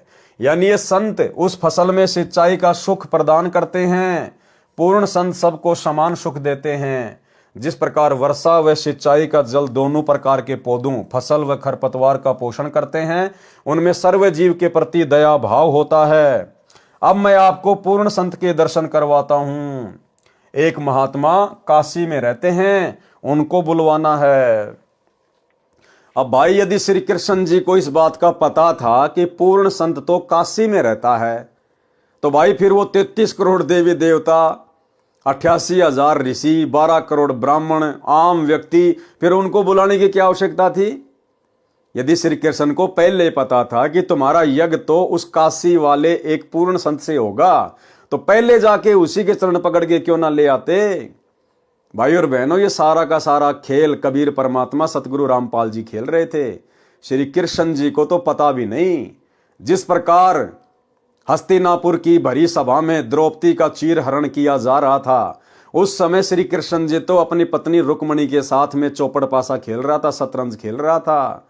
उस समय श्री कृष्ण का सूक्ष्म रूप बनाकर कबीर परमात्मा सतगुरु रामपाल जी वहां पर प्रकट हुए और अपनी प्यारी आत्मा की इज्जत रक्षा की, उसका चीर बढ़ाकर। तो ऐसे ही सारा खेल भाई और बहनों परमात्मा खेलता है। इन नीचे की शक्तियों को, इन अवतारों को, ब्रह्मा विष्णु महेश को, जब परमात्मा लीला करता है उनके रूप में, इनको आभास भी नहीं होता है। ये सोच रहे हैं कि हम ही कर रहे हैं, हम ही चल रहे हैं, लेकिन इनके रूप में वो परमात्मा सारा खेल खेल देता है। उसी को कहते हैं समर्थ सतगुरु जो चाहे सो कर ही। अब मैं आपको पूर्ण संत के दर्शन करवाता हूं। एक महात्मा काशी में रहते हैं, उनको बुलवाना है। तब युधिष्ठिर ने कहा कि उस ओर संतों को आमंत्रित करने का कार्य भीमसेन को सौंपा था। पूछते हैं कि वह उन महात्मा तक पहुंचा या नहीं। भीमसेन को बुलाकर पूछा तो उसने बताया कि मैं उससे मिला था। उनका नाम शौपत सुदर्शन है, वाल्मीकि जाति में गृहस्थी संत है, एक झोपड़ी में रहता है। उन्होंने यज्ञ में आने से मना कर दिया। इस पर श्री कृष्ण जी ने कहा कि संत मना नहीं किया करते, सर्व वार्ता जो उनके साथ हुई वह बताओ। तब भीमसेन ने आगे बताया कि मैंने उनको आमंत्रित करते हुए कहा कि हे संत परवर, हमारी यज्ञ में आने का कष्ट करना। उनको पूरा पता बताया। उसी समय वे सुदर्शन संत जी कहने लगे, भीमसेन, आपके पाप के अन्न को खाने से संतों को दोष लगेगा। करोड़ों सैनिकों की हत्या करके आपने तो घोर पाप कर रखा है। आज आप राज्य का आनंद ले रहे हो। युद्ध में वीर गति को प्राप्त सैनिकों की विधवा पत्नी व अनाथ बच्चे रह रहकर अपने पति व पिता को याद करके फूट फूट कर घंटों रोते हैं। बच्चे अपनी माँ से लिपट कर पूछ रहे हैं, माँ पापा छुट्टी नहीं आए, कब आएंगे, हमारे लिए नए वस्त्र लाएंगे। दूसरी लड़की कहती है कि मेरे लिए नई साड़ी लाएंगे, बड़ी होने पर जब मेरी शादी होगी तब मैं उसे बांध कर ससुराल जाऊंगी। वह लड़का जो 10 वर्ष की आयु का है कहता है कि मैं अब की बार पापा जी से कहूंगा कि आप नौकरी पर मत जाना। मेरी माँ तथा भाई बहन आपके बिना बहुत दुख पाते हैं। माँ तो सारा दिन रात आपकी याद करके जब देखो एकांत जगह पर रो रही होती है। या तो हम सबको अपने पास बुला लो, या आप हमारे साथ रहो। छोड़ दो नौकरी को, मैं जवान हो गया हूं। आपकी जगह मैं फौज में जाकर देश सेवा करूंगा। आप अपने परिवार में रहो। आने दो पिताजी को, बिल्कुल नहीं जाने दूंगा। उन बच्चों को दुखी होने से बचाने के लिए उनकी मां ने उन्हें ये नहीं बताया कि आपके पिताजी युद्ध में मर चुके हैं, क्योंकि उस समय वे बच्चे अपने मामा के घर गए हुए थे। केवल छोटा बच्चा जो 1.5 वर्ष की आयु का था वही घर पर था। अन्य बच्चों को जानबूझकर नहीं बुलाया था। इस प्रकार उन मासूम बच्चों की आपसी वार्ता से दुखी होकर उनकी माता का हृदय पति की याद के दुख से भर आया। उसे हल्का करने के लिए रोने के लिए दूसरे कमरे में जाकर फूट फूट कर रोने लगी। तब सारे बच्चे माँ के ऊपर गिरकर रोने लगे।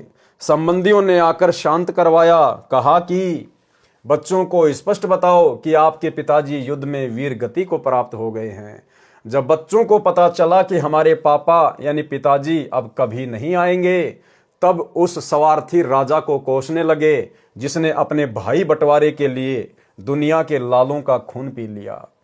ये कोई देश रक्षा की लड़ाई भी नहीं थी जिसमें हम संतोष कर लेते कि देश के हित में प्राण दिए हैं। इस खूनी राजा ने अपने ऐशो आराम के लिए खून की नदी बहा दी। अब उस पर मौज कर रहा है। आगे संत सुदर्शन सुपच बता रहे हैं कि भीम ऐसे ऐसे करोड़ों प्राणी युद्ध की पीड़ा से पीड़ित हैं, उनकी हाय आपको चैन नहीं लेने देगी। चाहे करोड़ यज्ञ करो, ऐसे दुष्ट अन्न को कौन खाए। यदि मुझे बुलाना चाहते हो तो मुझे पहले किए हुए 100 यज्ञों का फल देने का संकल्प करो, अर्थात 100 यज्ञों का फल मुझे दो, तब मैं आपके भोजन पाऊं। इसीलिए भाई और बहनों, सतगुरु देव भगवान की प्रेरणा से ये दास वीडियो बनाता है, आप सभी भगत भाई बहनों को समझाता है कि सरकार की तरफ से जो मुफ्त में राशन दिया जाता है, जो राशन दिया जाता है, कुछ भी हो, आप और हम भगत भाई बहनों ने बिल्कुल भी स्वीकार नहीं करना है, क्योंकि वो जो पैसा है वो गरीब जनता के टैक्स का पैसा है, गरीब जनता की हाय है। और सरकार के द्वारा मुफ्त में जो राशन दिया जाएगा, यदि हम उसको खाएंगे तो ना जाने कितने करोड़ों लोगों की हाय और बद्दुआ भी हम साथ में खाएंगे। हमारा भजन भंग हो जाएगा, हमारा मन विचलित हो जाएगा, भक्ति में हमारा मन नहीं लगेगा, मर्यादा टूटेगी। इसलिए दास आप सभी भगत भाई बहनों को मना करता है। फिर सुपच ने यहां पर कहा कि ऐसे ऐसे 100 यज्ञों का फल पहले मुझे समर्पित करो, तब मैं तुम्हारा भोजन खाऊंगा। भाई और बहनों, ये तो द्वापर की बातें हैं। द्वापर में परमात्मा ने किसी को भी पूर्ण ज्ञान नहीं दिया था, अपनी भक्ति बचाने का पूर्ण साधन नहीं बताया था। ये पूर्ण ज्ञान तो परमात्मा ने वर्तमान कलयुग की बिचली पीढ़ी में देना था। अतः इस समय हमने भूलकर भी ये गलती नहीं करनी है। किसी के यज्ञ में, किसी के भंडारे में, किसी के जागरण में या देवी देवताओं के निमित्त जो भोजन प्रसाद वगैरह बनाया जाता है, उसको भूलकर भी नहीं खाना है। और वर्तमान में हमें कोई 100 यज्ञों का फल तो क्या, यदि हमें 1 करोड़ अश्वमेघ यज्ञ का फल देना स्वीकार करे, तो भी हम भाई बहनों ने उस घर का 1 गिलास पानी भी नहीं पीना है, उस भंडारे का एक अन्न भी नहीं खाना है, अन्यथा हमारी भक्ति नष्ट होगी। यदि मुझे बुलाना चाहते हो तो मुझे पहले किए हुए 100 यज्ञों का फल देने का संकल्प करो, अर्थात 100 यज्ञों का फल मुझे दो, तब मैं आपके भोजन पाऊंगा। सुदर्शन जी के मुख से इस बात को सुनकर भीम ने बताया कि मैं बोला, आप तो कमाल के व्यक्ति हो, 100 यज्ञों का फल मांग रहे हो, ये हमारी दूसरी यज्ञ है, आपको 100 का फल कैसे दें। इससे अच्छा तो आप मत आना, आपके बिना कौन सी यज्ञ संपूर्ण नहीं होगी। जब स्वयं भगवान कृष्ण जी हमारे साथ हैं तो तेरे न आने से क्या यज्ञ पूर्ण नहीं होगा। सर्व वार्ता सुनकर श्री कृष्ण जी ने कहा, भीम, संतों के साथ ऐसा आपत्तिजनक व्यवहार नहीं करना चाहिए। भीम ने कोई मार पिटाई नहीं करी, कोई गाली गलोच नहीं की, थोड़ा सा अकड़ में बोल के आया था कि मत आना, तेरे बिना कौन सी हमारी यज्ञ सफल नहीं होगी। इसी बात को लेकर श्री कृष्ण जी ने भीम से कहा कि भीम, आपने संतों के साथ, भक्तों के साथ इस प्रकार से बातें नहीं करनी चाहिए, बहुत हानिकारक है। सोचिए भाई और बहनों, ये नियम है भक्ति का। सतगुरु रामपाल जी भगवान हमें मंगलाचरण में बताते हैं, गरीब नमो नमो सतपुरुष को नमस्कार गुरु की नहीं, सुर नर मुनि जन साधुआ और संतों सर्वस दी नहीं। संतों सर्वस दी नहीं, चाहे कोई जगत का व्यक्ति हो चाहे भगत हो, हमने सभी के साथ में समान रूप से प्रेम पूर्वक सादगी वाला सभ्यता वाला ही व्यवहार करना है। भगत ने किसी को भी गाली गलोच नहीं करनी, मार पिटाई नहीं करनी, ऊंची आवाज में नहीं बोलना, गुस्से में आके नहीं बोलना, दुर्व्यवहार नहीं करना। ये नियम है अपनी भक्ति को सफल करने के लिए। तो सोचिए, भीम ने तो द्वापर में खाली थोड़ा सा अकड़ में बोला था, उसी बात को लेकर श्री कृष्ण जी ने मना कर दिया कि संतों के साथ ऐसा व्यवहार नहीं करना चाहिए। और वर्तमान में भाई और बहनों, ये संपूर्ण आध्यात्मिक ज्ञान लेकर पूर्ण परमात्मा सतगुरु रामपाल जी की शरण ग्रहण करके, और कहते हैं हमने सतगुरु रामपाल जी से सार नाम ले लिया, सार शब्द ले लिया। दिन रात हम सतगुरु रामपाल जी के साथ आश्रम में रहते थे। उनके बेटा बेटी भाई बंधु रिश्तेदार बड़े बड़े कोऑर्डिनेटर, और वे लोग अपने ही गुरु भाई बहनों के साथ, सत्सेवकों के साथ में लठों से बात करते हैं, लात और घूसों के साथ बात करते हैं, बेवजह अपने गुरु भाई बहनों की जबरदस्त पिटाई करते हैं। गालियों की तो कोई सीमा ही नहीं है, धमकियों की तो कोई सीमा ही नहीं है। सोचिए भाई और बहनों, इनका आने वाले समय में क्या हश्र होगा। जो कुक्रम इन्होंने अपने गुरु को मानुष मानकर काल प्रेरणा से 2014 बरवाला कांड के बाद सतगुरु रामपाल जी परमेश्वर जी की आत्माओं के साथ किया है, आने वाले समय में परमेश्वर के विधान अनुसार इनको भोगना पड़ेगा। सर्वे वार्ता सुनकर श्री कृष्ण जी ने कहा, भीम, संतों के साथ ऐसा आपत्तिजनक व्यवहार नहीं करना चाहिए। 7 समंदरों का अंत पाया जा सकता है, परंतु सतगुरु कबीर साहिब के संत का पार नहीं पा सकते। उस महात्मा सुदर्शन वाल्मीकि के एक बाल के समान 3 लोक भी नहीं है। मेरे साथ चलो उस परमपिता परमात्मा के प्यारे हंस को लाने के लिए। तब 5 पांडव व श्री कृष्ण भगवान शौपथ सुदर्शन की झोपड़ी की ओर रथ में बैठकर चले। 1 योजन अर्थात 12 किलोमीटर पहले रथ से उतरकर नंगे पैरों चले तथा रथ को खाली लेकर रथवान पीछे पीछे चला।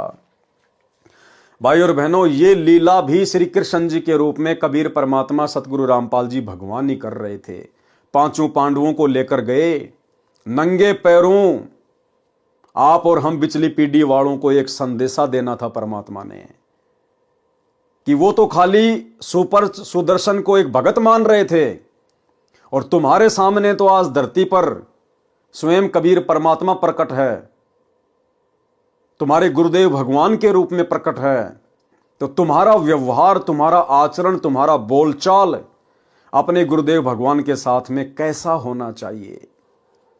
लेकिन काल प्रेरणा से सतलोक आश्रम मैनेजमेंट हरियाणा इस परम संत को नहीं पहचान पाया, आज भी नहीं पहचान पा रहा, और अपनी उल्टी हरकतों के चलते, अपनी मनमानियों के कारण जजों के खिलाफ 3 पुस्तकें लिखकर प्रशासन को भड़काकर बरवाला कांड जैसी घटना को जन्म दे दिया गया, जिसके चलते आज वो पूर्ण परमात्मा पिछले 10 वर्षों से हिसार की जेल में बैठा हुआ है। 1 योजन अर्थात 12 किलोमीटर पहले रथ से उतरकर नंगे पैरों चले तथा रथ को खाली लेकर रथवान पीछे पीछे चला। उस समय स्वयं कबीर साहेब सुदर्शन सुपच का रूप बनाकर झोपड़ी में बैठ गए।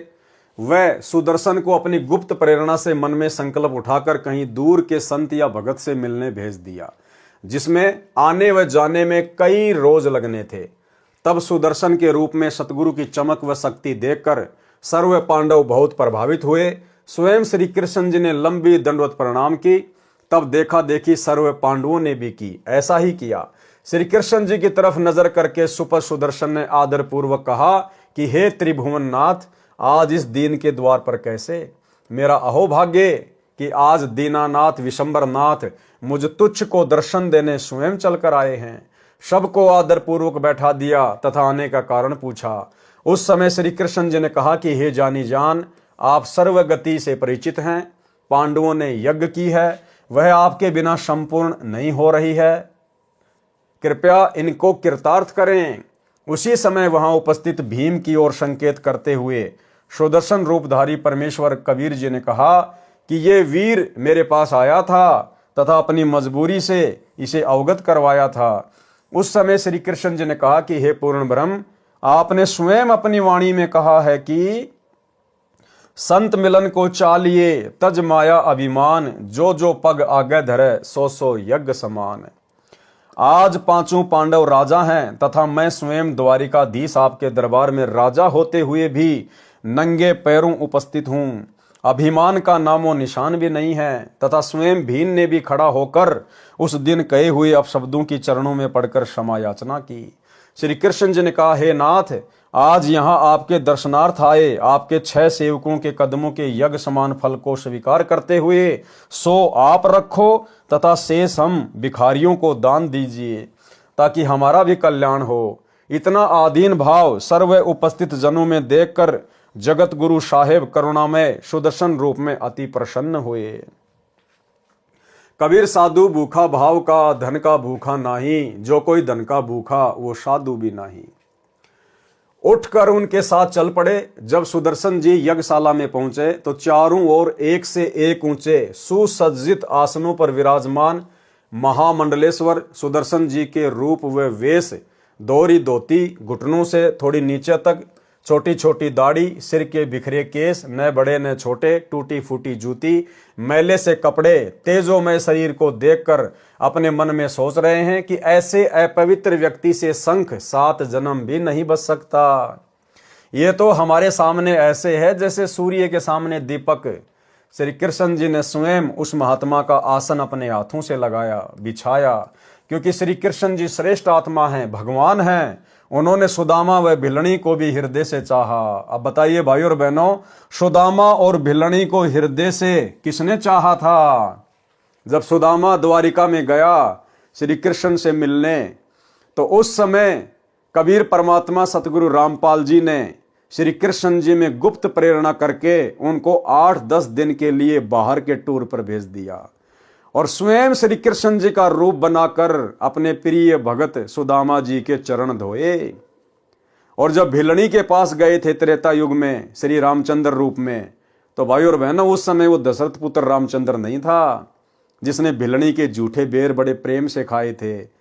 अगर रामचंद्र होता तो पीछे उसका भाई लक्ष्मण था, मुंह चढ़ा रहा था, एक भी बेर नहीं खाया, पीछे फेंक रहा था।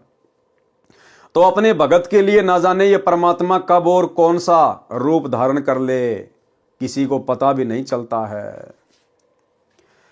क्योंकि श्री कृष्ण जी श्रेष्ठ आत्मा हैं, भगवान हैं। उन्होंने सुदामा व भिलनी को भी हृदय से चाहा। ये बातें लिखकर गुरुदेव भगवान ने संकेत कर दिया। अब आप और हम भाई बहन समझ जाएंगे कि सुदामा के पास में श्री कृष्ण रूप बनाकर कौन थे और भिलनी के जूठे बेर किसने खाए थे। तो हमें पीछे की सारी लीला समझ में आएगी कि श्री कृष्ण जी के रूप में वो डबल भूमिका कौन कर रहे थे। जिस प्रकार काशी के भंडारे में वो कबीर परमात्मा स्वयं ही केशव बंजारा बनकर सवाल कर रहा था और कबीर रूप में परमात्मा जवाब दे रहे थे, ठीक ऐसे ही सारी की सारी भूमिका श्री कृष्ण जी के रूप में कबीर परमात्मा सतगुरु रामपाल जी स्वयं ही कर रहे हैं। क्योंकि श्री कृष्ण जी श्रेष्ठ आत्मा है, भगवान है। उन्होंने सुदामा व भिलनी को भी हृदय से चाहा। यहां तो स्वयं परमेश्वर पूर्ण ब्रह्म सत्य पुरुष अकाल मूर्ति आए हैं। फिर द्रौपदी से कहा कि हे बहन, सुदर्शन महात्मा जी आए हैं, भोजन तैयार करो, बहुत पहुंचे हुए संत हैं। द्रौपदी देख रही है कि संत लक्षण तो एक भी नहीं दिखाई देते हैं। ये तो एक दारिद्र गृहस्थी व्यक्ति है, न तो वस्त्र भगवा, न गले में माला, न तिलक, न सिर पर बड़ी जटा, न मुंड ही मुंडवा रखा और न ही कोई चिमटा झोली कमंडल लिए हुए था। श्री कृष्ण जी के कहते ही स्वादिष्ट भोजन कई प्रकार का बनाकर एक सुंदर थाल चांदी का उसमें परोसकर सुदर्शन जी के सामने रख दिया। द्रौपदी ने मन ही मन में विचार किया कि आज तो ये भगत भोजन को खाएगा तो उंगली चाटता रह जाएगा, जिंदगी में ऐसा भोजन कभी नहीं खाया होगा। सुदर्शन जी ने नाना प्रकार के भोजन को थाली में इकट्ठा किया तथा खिचड़ी सी बनाई। उस समय द्रौपदी ने देखा कि इसने तो सारा भोजन खीर, खांड, हलवा, सब्जी, दही, बड़े आदि घोलकर एक कर लिया तब मन में दुर्भावना पूर्वक विचार किया कि इस मूर्ख हबसी ने तो खाना खाने का भी ज्ञान नहीं है। ये काहे का संत कैसा शंख बजाएगा, क्योंकि खाना बनाने वाली स्त्री की ये भावना होती है कि मैं ऐसा स्वादिष्ट भोजन बनाऊं कि खाने वाला मेरे भोजन की प्रशंसा कई जगह करे। प्रत्येक बहन की यही आशा होती है। लेकिन अब सतगुरु रामपाल जी परमेश्वर जी की शरण में आने के बाद आप और हम भगत भाई बहनों ने इस प्रकार की भावना अपने मन में उत्पन्न नहीं करनी है कि मेरे घर का भोजन खा के ये भगत 20 जगह गुणगान करे। अरे हम तो खुद उस समर्थ परमात्मा सतगुरु रामपाल जी भगवान के द्वारा फेंके गए टुकड़े खाकर और अपनी भक्ति सफल करने में लगे हुए हैं। हमें तो खुद ही स्वादिष्ट व्यंजन खाने का शौक नहीं है, तो हमारे अंदर वर्तमान में किसी भी भगत भाई या भगत बहन में इस प्रकार के विचार उत्पन्न नहीं हो जाने चाहिए कि ये भगत पिछली बार वहां भी गया था और अब की बार मेरे यहाँ आया है, अब की बार तो ऐसा भोजन बनाऊंगी मेरी तारीफ करेगा। सौपन में भी नहीं सोचना। अगर आपके घर में सब्जी रोटी नहीं है, अगर चटनी रोटी है, तो भगवान को भोग लगा के प्रसाद रूप में उसके सामने पेश कर दो। ना मन में कोई शंका होनी चाहिए कि मेरे घर का रूखा सूखा खा के बाहर जाके क्या कहेगा। बिल्कुल भी नहीं, क्योंकि जब हमने भगवान को भोग लगा दिया, क्योंकि सबसे पहले हम सत्सेवकों के घरों में अपने गुरु को भोग लगता है, और जब भगवान को भोग लगा दिया, भगवान ने स्वीकार कर लिया, उसके बाद वो प्रसाद बन जाता है। और प्रसाद के विषय में कौन क्या सोचता है, फिर ये सामने वाले के अपने कर्म हैं। वह बेचारी 1 घंटे तक धुएं से आंखें खराब करे और मेरे जैसा कह दे कि नमक तो है ही नहीं, तब उसका मन बहुत दुखी होता है। इसलिए संत जैसा मिल जाए उसे खाकर सराहना ही करते हैं। यदि कोई न खा सके तो नमक कहकर संत नहीं मांगता। ठीक इसी प्रकार भगत भाई बहनों की भी जिम्मेदारी है। यदि हमें कहीं भी जाना पड़ जाए, किसी साथ संगति में या अपने किसी भगत भाई बहन के घर पे या किसी भी अनुपदेशी के यहाँ पर, हालांकि अनुपदेशियों के तो हम यहाँ जाते नहीं, और जाते हैं तो हम भोजन पानी वहाँ पर खाते नहीं। यदि अपने भगत भाई बहनों के घरों पर भी जाते हैं और जैसा भी हमारे को खाने को मिल जाए रूखा सूखा, भाई और बहनों हमारे मन में भी नहीं आना चाहिए कि इन्होंने तो सब्जी भी नहीं बनाई और रोटी भी ठंडी है। मन में नहीं आना चाहिए बिल्कुल भी भाई और बहनों के, क्योंकि आपकी आंखों के सामने आपके गुरुदेव भगवान को पहले भोग लगा है, और जब गुरुदेव भगवान ने रूखा सूखा स्वीकार कर लिया, फिर हमारी क्या औकात है 2 कौड़ी के जीवों की जो हम उसमें मीन मेख निकालें। इसलिए संत जैसा मिल जाए उसे खाकर सराहना ही करते हैं। यदि कोई न खा सके तो नमक कहकर संत नहीं मांगता। संतों ने नमक का नाम राम रस रखा हुआ है। कोई ज्यादा नमक खाने का अभ्यस्त हो तो कहेगा कि भैया राम रस लाना। घर वालों को पता ही नहीं चले कि क्या मांग रहा है, क्योंकि सत्संग में सेवा में अन्य सेवक ही होते हैं, न ही भोजन बनाने वाले को दुख हो। एक समय एक नया भगत किसी सत्संग में पहली बार गया। उसमें किसी ने कहा कि भगत जी राम रस लाना, दूसरे ने भी कहा कि राम रस लाना, तथा थोड़ा राम रस अपनी हथेली पर रखवा लिया। उस नए भगत ने खाना खा लिया था, परंतु पंक्ति में बैठा अन्य भक्तों के भोजन पाने का इंतजार कर रहा था कि इकट्ठे ही उठेंगे। ये भी एक औपचारिकता सत्संग में होती है। उसने सोचा रामरस कोई खास मीठा खाद्य पदार्थ होगा, ये सोचकर कहा कि मुझे भी रामरस देना। तब सेवक ने थोड़ा सा रामरस नमक उसके हाथ पर रख दिया। तब वह नया भगत बोला, ये के कान कहलाना है, चोखा सा रख दे। नया भगत था, उसको पता नहीं था कि भाई नमक को रामरस कहते हैं। तो जब थोड़ा सा उस भगत ने रखा उसकी हथेली पे, तो उस नए भगत ने कहा कि भैया कोई कानों के थोड़ी लगाना है, अरे खाना है ढंग से दे। उसने देखा कि रामरस है, जब नाम इतना मीठा है तो खाने में कितना मीठा होगा। उसने सोचा रामरस कोई खास मीठा खाद्य पदार्थ होगा, ये सोचकर कहा मुझे भी रामरस देना। तब सेवक ने थोड़ा सा रामरस उसके हाथ पर रख दिया। तब वह नया भगत बोला, ये के कान कहलाना है, चोखा सा रख दे। तब उस सेवक ने 2-3 चम्मच रख दिया। उस नए भगत ने उस बारीक नमक को कोई खास मीठा खाद्य प्रसाद समझकर फांका मारा। तब चुपचाप उठा तथा बाहर जाकर कुल्ला किया। फिर किसी भगत से पूछा, रामरस किसे कहते हैं? तब उस भगत ने बताया कि नमक को रामरस कहते हैं। तब वह नया भगत कहने लगा कि मैं भी सोच रहा था कि कहें तो रामरस है परंतु इतना खारा। फिर विचार आया कि हो सकता है नए भक्तों पर परमात्मा प्रसन्न नहीं हुए हों, इसलिए खारा लगा हो। मैं एक बार फिर से कोशिश करता, अच्छा हुआ जो मैंने आपसे स्पष्ट कर लिया। फिर उसे बताया गया कि नमक को रामरस किस लिए कहते हैं। सुपथ सुदर्शन जी ने थाली वाले मिले हुए उस सारे भोजन को 5 ग्रास बनाकर खा लिया। 5 बार शंख ने आवाज की, उसके पश्चात शंख ने आवाज नहीं की। परमात्मा ने सारे भोजन के 5 ग्रास बना लिए। अब भाई और बहनों, हम भगत भाई बहनों ने ये कॉपी नहीं करनी है कि हम भी प्रतिदिन हमारे घर पर जो भोजन बने या कहीं भी बने सारे को गोल मोड़ करके उसके 5 ग्रास बनाकर खाएं। परमेश्वर ने तो उस समय केवल एक लीला करनी थी, वो पंचजन्य शंख बजाना था। इसलिए परमात्मा ने सारे भोजन को मिलाया और जो है 5 उसके जो है वो ग्रास बनाए। दूसरा, परमात्मा हमें शिक्षा देना चाहते हैं कि ये मन बड़ा भड़वा है, इसको अगर नई नई चीजें खाने को मिलेंगी तो दोबारा से उन्हीं चीजों की डिमांड करेगा। इसलिए मन को संतों ने कभी भी स्वाद नहीं देना चाहिए, स्पेशल कोई टेस्ट नहीं देना चाहिए। इसलिए यह सोचकर कि मन को मौका ना मिले फिर से उसी चीज को खाने के लिए, वही डिमांड करने के लिए, इसलिए परमात्मा ने उसको गोल मथोल कर लिया कि आज तो भैया यहां मैं कचौड़ी पकौड़ी समोसे खा लूंगा, दही बड़े खा लूंगा, कल को जाके मेरी झोपड़ी में फिर मेरे को वही रुखी सूखी रोटी खानी है। तो ये मन तो बड़ा भड़वा है, कल को कहेगा हाँ दही बड़े बहुत अच्छे थे, कचौरी बहुत अच्छी थी, तो फिर ये दुखी करेगा, परेशान करेगा। तो परमेश्वर हमें शिक्षा देना चाह रहे हैं कि हमें जैसा भी मिले, रूखा सूखा मिले, चाहे 56 प्रकार का भोग मिले, हमने उसमें ना तो कोई विशेष रुचि दिखानी है, ना हमने उसकी विशेष कोई जो है वो प्रशंसा करनी है। जैसा मिल जाए भगवान का प्रसाद समझ के खा लेना है। हमने केवल अपनी भक्ति को सफल करना है। हमने केवल जीवन जीने के लिए भोजन का सहारा लेना है, टेस्ट के लिए नहीं। व्यंजन 36 परोसिया जहां द्रौपदी रानी, बिन आदर सत्कार के कहीं शंख न बानी। पंच गिरासी वाल्मीकि पंचे बर बोले, आगे शंख पंचायन कपाट न खोले।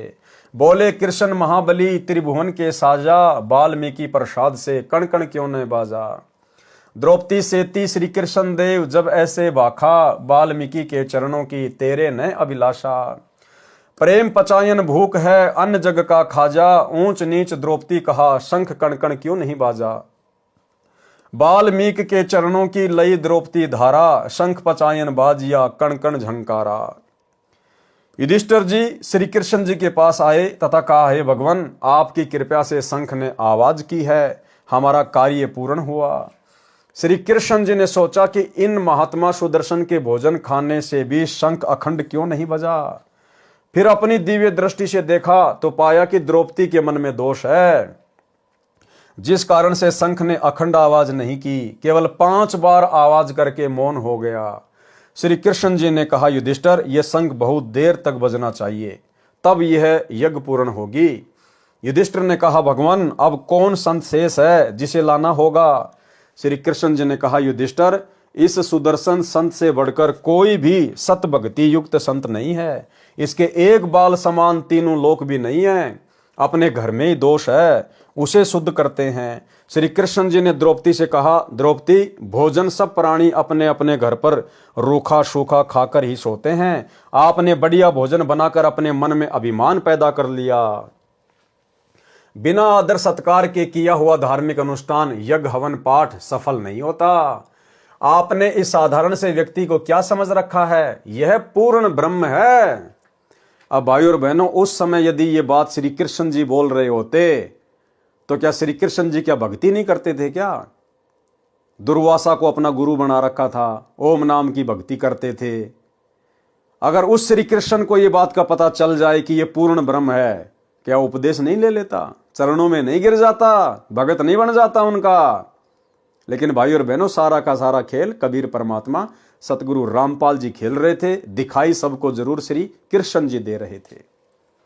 यह पूर्ण ब्रह्म है, इसके एक बाल के समान तीनों लोक भी नहीं है। आपने अपने मन में इस महापुरुष के बारे में गलत विचार किए हैं, उनसे आपका अंतःकरण मैला हो गया। इनके भोजन ग्रहण कर लेने से तो ये संग की स्वर्ग तक आवाज जाती तथा सारा ब्रह्मांड गूंज उठता। ये केवल 5 बार बोला है इसलिए कि आपका भ्रम दूर हो जाए, क्योंकि और किसी ऋषि के भोजन पाने से तो ये टस से मस भी नहीं हुआ। आप अपना मन साफ करके इन्हें पूर्ण परमात्मा समझकर इनके चरणों को धोकर पियो, ताकि तेरे हृदय का मैल साफ हो जाए। उसी समय द्रौपदी ने अपनी गलती को स्वीकार करते हुए संत से क्षमा याचना की और शुपथ सुदर्शन के चरण अपने हाथों धोकर चरना अमृत बनाया। रज भरे यानी धूल भरे जल को पीने लगी। जब आधा पी लिया तब भगवान श्री कृष्ण जी ने कहा, द्रौपदी कुछ अमृत मुझे भी दे दो ताकि मेरा भी कल्याण हो। यह कहकर श्री कृष्ण जी ने द्रौपदी से आधा बचा हुआ चरणामृत पिया। उसी समय वही पंचायन शंख इतने जोरदार आवाज से बजा कि स्वर्ग तक ध्वनि सुनी। तब पांडवों की वह यज्ञ सफल हुई। प्रमाण के लिए अमृतवाणी पारक का अंग। ग्रीव सुपच शंख सब करत हैं, नीच जाति बिस्चूक, पौमी बिगसी स्वर्ग सब खिले जो पर्वत रूख। गरीब करी द्रौपदी दिल मंजना, सुपच चरण पी धोय, बाजे शंख सर्वकला रहे आवाज गोय। गरीब द्रौपदी चरणामृत लिए, सुपच शंख नहीं कीन, बाजा शंख अखंड धुनि गण गंधर्व ल्योलीन। गरीब फिर पंडों की यज्ञ में शंख पचायन टेर, द्वादश कोटि पंडित जहां पड़ी सभन की मेर। गरीब करी श्री कृष्ण भगवान को चरणामृत स्यों प्रीत, शंख पचायन जब बजा लिया द्रौपदी सीत। गरीब द्वादश कोटि पंडित जहां और ब्रह्मा विष्णु महेश, चरण लिए जगदीश को जिसको रटता शेष। गरीब वाल्मीकि के बाल समी, नाही तीनों लोक, सुर नर मुनि जन कृष्ण सुधी, पंडों पाई पोष। गरीब वाल्मीकि बैकुंठ पड़ी, स्वर्ग लगाई लात, शंख पचायन घुरत है गण गंधर्व ऋषि मात। गरीब स्वर्ग लोक के देवता, कीने ने पूर्या नाद, सुपच सिंहासन बैठे बाजा अगम अगाध। गरीब पंडित द्वादश कोटि थे, सईदे से सुरबीन, 87 देव में कोई न पद में लीन। गरीब बाजा शंख सुरग सुण्या, 14 भवन उचार, 33 तत न लहा किए न पाया पार। अचला का अंग। गरीब सुपच रूप धरी आईया, सतगुरु पुरुष कबीर, 3 लोक की मेदनी, सुर नर मुनि जन भीर। गरीब सुपच रूप धरी आईया, सब देवन का देव, कृष्ण चंद्र पग धोइया, करी तास की सेव। गरीब 5 पंडों संग हैं, छठे कृष्ण मुरारी, चलिए हमारी यज्ञ में समर्थ सिरजनहार। गरीब 88 ऋषि जहां, देवा 33 कोटि, शंख न बाजा तास ते रहे चरण में लोटी। गरीब पंडित 12 कोटि है और 84 सिद्ध, शंख न बाजा तास ते पिए मान का मद। गरीब पंडों यज्ञ अश्वमेघ में, सतगुरु किया पियान, 5 पांडों संग चले और छठा भगवान।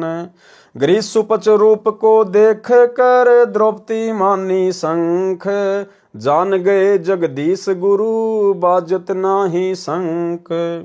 गरीब 56 भोग संजोग कर कीने 5 गिरास, द्रौपदी के दिल दुई है नाही दृढ़ विश्वास। गरीब 5 पंडों यज्ञ करी, कल्प वृक्ष की छाही, द्रौपदी दिल बंक है कण कण बाजा नाही। गरीब 56 भोग न भोगिया, कीने 5 गिरास, खड़ी द्रौपदी उन्मुनी हरदम घालत श्वास। गरीब बोले कृष्ण महाबली, क्यों बाजा नहीं शंख, जान राय जगदीश गुरु काटत है मन बंक। गरीब द्रौपदी दिल को साफ करी, चरण कमल ल्यो ल्याए, वाल्मीकि के बाल सम त्रिलोकी नहीं पाए। गरीब चरण कमल को धोए कर ले द्रौपदी प्रसाद, अंतर सीना साफ होए जरे सकल अपराध। गरीब बाजा शंख सुभान गति, कण कण भई आवाज, स्वर्ग लोक बानी सुनी त्रिलोकी में गाज। गरीब पंडों यज्ञ अश्वमेघ में आए नजर निहाल। जमराजा की बंदी में खलहल पर्या कमाल। अन्य वाणी सतग्रंथ से 33 कोटि यज्ञ में आए 87 सारे। 12 कोटि वेद के वक्ता सुपच का शंख बजारे। अर्जुन सहित पांडवों को युद्ध में की गई हिंसा के पाप लगे। परमेश्वर कबीर जी ने धर्मदास जी को बताया कि उपरोक्त विवरण से सिद्ध हुआ कि पांडवों को युद्ध की हत्याओं का पाप लगा। आगे सुन और सुनाता हूं। दुर्वासा ऋषि के श्रापवश यादव कुल आपस में लड़कर प्रभास क्षेत्र में यमुना नदी के किनारे नष्ट हो गया। श्री कृष्ण जी भगवान को एक शिकारी ने पैर में विषाक्त तीर मारकर घायल कर दिया था। उस समय श्री कृष्ण जी ने उस शिकारी को बताया कि आप त्रेता युग में सुग्रीव के बड़े भाई बाली थे तथा मैं रामचंद्र था। आपको मैंने धोखा करके वृक्ष की ओट लेकर मारा था। आज आपने वह बदला प्रतिशोध चुकाया है। पांचों पांडवों को पता चला कि यादव आपस में लड़ मरे हैं। वे द्वारिका पहुंचे। वहां गए जहां पर श्री कृष्ण जी तीर से घायल तड़फ रहे थे। पांचों पांडवों के धार्मिक गुरु श्री कृष्ण जी थे। श्री कृष्ण जी ने पांडवों से कहा, आप मेरे अति प्रिय हो। मेरा अंत समय आ चुका है। मैं कुछ ही समय का मेहमान हूं। मैं आपको अंतिम उपदेश देना चाहता हूं। कृपया ध्यान पूर्वक सुनो। ये कहकर श्री कृष्ण जी ने कहा, आप द्वारिका की स्त्रियों को इंद्रप्रस्थ ले जाना। यहां कोई नर यादव शेष नहीं बचा है। आप अति शीघ्र राज्य त्याग कर हिमालय चले जाओ। वहां अपने शरीर के नष्ट होने तक तपस्या करते रहो। इस प्रकार हिमालय की बर्फ में गलकर नष्ट हो जाओ। युधिष्ठिर ने पूछा, हे भगवान, हे गुरुदेव श्री कृष्ण, क्या हम हिमालय में गलकर मरने का कारण जान सकते हैं? यदि आप उचित समझें तो बताने की कृपा करें। श्री कृष्ण जी ने कहा, युधिष्ठिर, आपने युद्ध में जो प्राणियों की हिंसा करके पाप किया है, उस पाप का प्रायश्चित करने के लिए ऐसा करना अनिवार्य है। इस प्रकार तपस्या करके प्राण त्यागने से आपके महाभारत युद्ध में किए गए पाप नष्ट हो जाएंगे। और भाइयों और बहनों, गीता अध्याय 2 श्लोक नंबर 37 और 38 में श्री कृष्ण जी के अंदर भूत की तरह प्रवेश करके काल कह रहा था कि अर्जुन, तू युद्ध कर, तुझे कोई पाप नहीं लगेगा। तेरे दोनों हाथों में लड्डू हैं। जीत गया तो पृथ्वी का राज्य भोगेगा, और युद्ध में वीर गति को प्राप्त कर गया तो स्वर्ग का राज्य भोगेगा। और अब श्री कृष्ण जी क्या कह रहे हैं कि हिमालय में जाके गड़ जाओ, मर जाओ। तुम्हारे ऊपर इतने भयंकर पाप रखे महाभारत के युद्ध के, कटने मुश्किल हैं। तो भाई और बहनों, ऐसे श्री कृष्ण जी के अंदर प्रेत की तरह प्रवेश करके और उस काल में महाभारत का युद्ध करवाया था। कबीर जी बोले, हे धर्मदास, श्री कृष्ण जी के श्री मुख से उपरोक्त वचन सुनकर अर्जुन आश्चर्य में पड़ गया। सोचने लगा कि श्री कृष्ण जी आज फिर कह रहे हैं कि युद्ध में किए पाप नष्ट इस विधि से होंगे। अर्जुन अपने आप को नहीं रोक सका। उसने श्री कृष्ण जी से कहा, हे भगवान, क्या मैं आपसे अपनी शंका का समाधान करा सकता हूं? अब भाइयों और बहनों, उस समय अर्जुन के अंदर ये प्रबल, ये प्रेरणा श्री कृष्ण जी से सवाल करने की कि आप युद्ध में क्या कह रहे थे, अब क्या स्टेटमेंट दे रहे हो, कबीर परमात्मा सतगुरु रामपाल जी भगवान ने की आप और हम बिचली पीढ़ी वालों के लिए, ताकि आप और हमारे सामने श्री कृष्ण जी के माध्यम से सच्चाई आ सके। उसने श्री कृष्ण जी से कहा, ये भगवान, क्या मैं आपसे अपनी शंका का समाधान करा सकता हूं? वैसे तो गुरुदेव, ये मेरी गुस्ताखी है, क्षमा करना, क्योंकि आप ऐसी स्थिति में हैं कि आपसे ऐसी वैसी बातें करना उचित नहीं जान पड़ता। यदि प्रभु मेरी शंका का समाधान नहीं हुआ तो यह शंका रूपी कांटा आयु पर्यंत खटकता रहेगा। मैं चैन से जी नहीं सकूंगा। श्री कृष्ण जी ने कहा, हे अर्जुन, तू जो पूछना चाहता है निसंकोच होकर पूछ। मैं अंतिम श्वास गिन रहा हूं। जो कहूंगा सत्य कहूंगा। अर्जुन बोला, हे श्री कृष्ण, आपने श्री मद् भगवद गीता का ज्ञान देते समय कहा था कि अर्जुन, तू युद्ध कर, तुझे युद्ध में मारे जाने वालों का पाप नहीं लगेगा। तू केवल निमित्त मात्र बन जा। ये सर्व योद्धा मेरे द्वारा पहले ही मारे जा चुके हैं। प्रमाण गीता अध्याय 11 श्लोक 32 और 33। आपने ये भी कहा कि अर्जुन युद्ध में मारा गया तो स्वर्ग को चला जाएगा। यदि युद्ध जीत गया तो पृथ्वी के राज्य का सुख भोगेगा। तेरे दोनों हाथों में लड्डू हैं। प्रमाण श्रीमद् भगवत गीता अध्याय 2 श्लोक नंबर 37। तू युद्ध के लिए खड़ा हो जा, जो जय पराजय की चिंता न छोड़कर युद्ध कर, इस प्रकार तू पाप को प्राप्त नहीं होगा। गीता अध्याय 2 श्लोक 38। जिस समय बड़े भैया को बुरे बुरे शौपन आने लगे, हम आपके पास कष्ट निवारण के लिए विधि जानने गए, तो आपने बताया कि जो युद्ध में बंधुघात अर्थात अपने नातियों, राजाओं, सैनिकों, चाचा, भतीजा आदि की हत्या का पाप दुखी कर रहा है। मैं अर्जुन उस समय भी आश्चर्य में पड़ गया था कि भगवान गीता ज्ञान में कह रहे थे कि तुम्हें कोई पाप नहीं लगेगा, तू युद्ध कर। आज कह रहे हैं कि युद्ध में की गई हिंसा का पाप दुखी कर रहा है।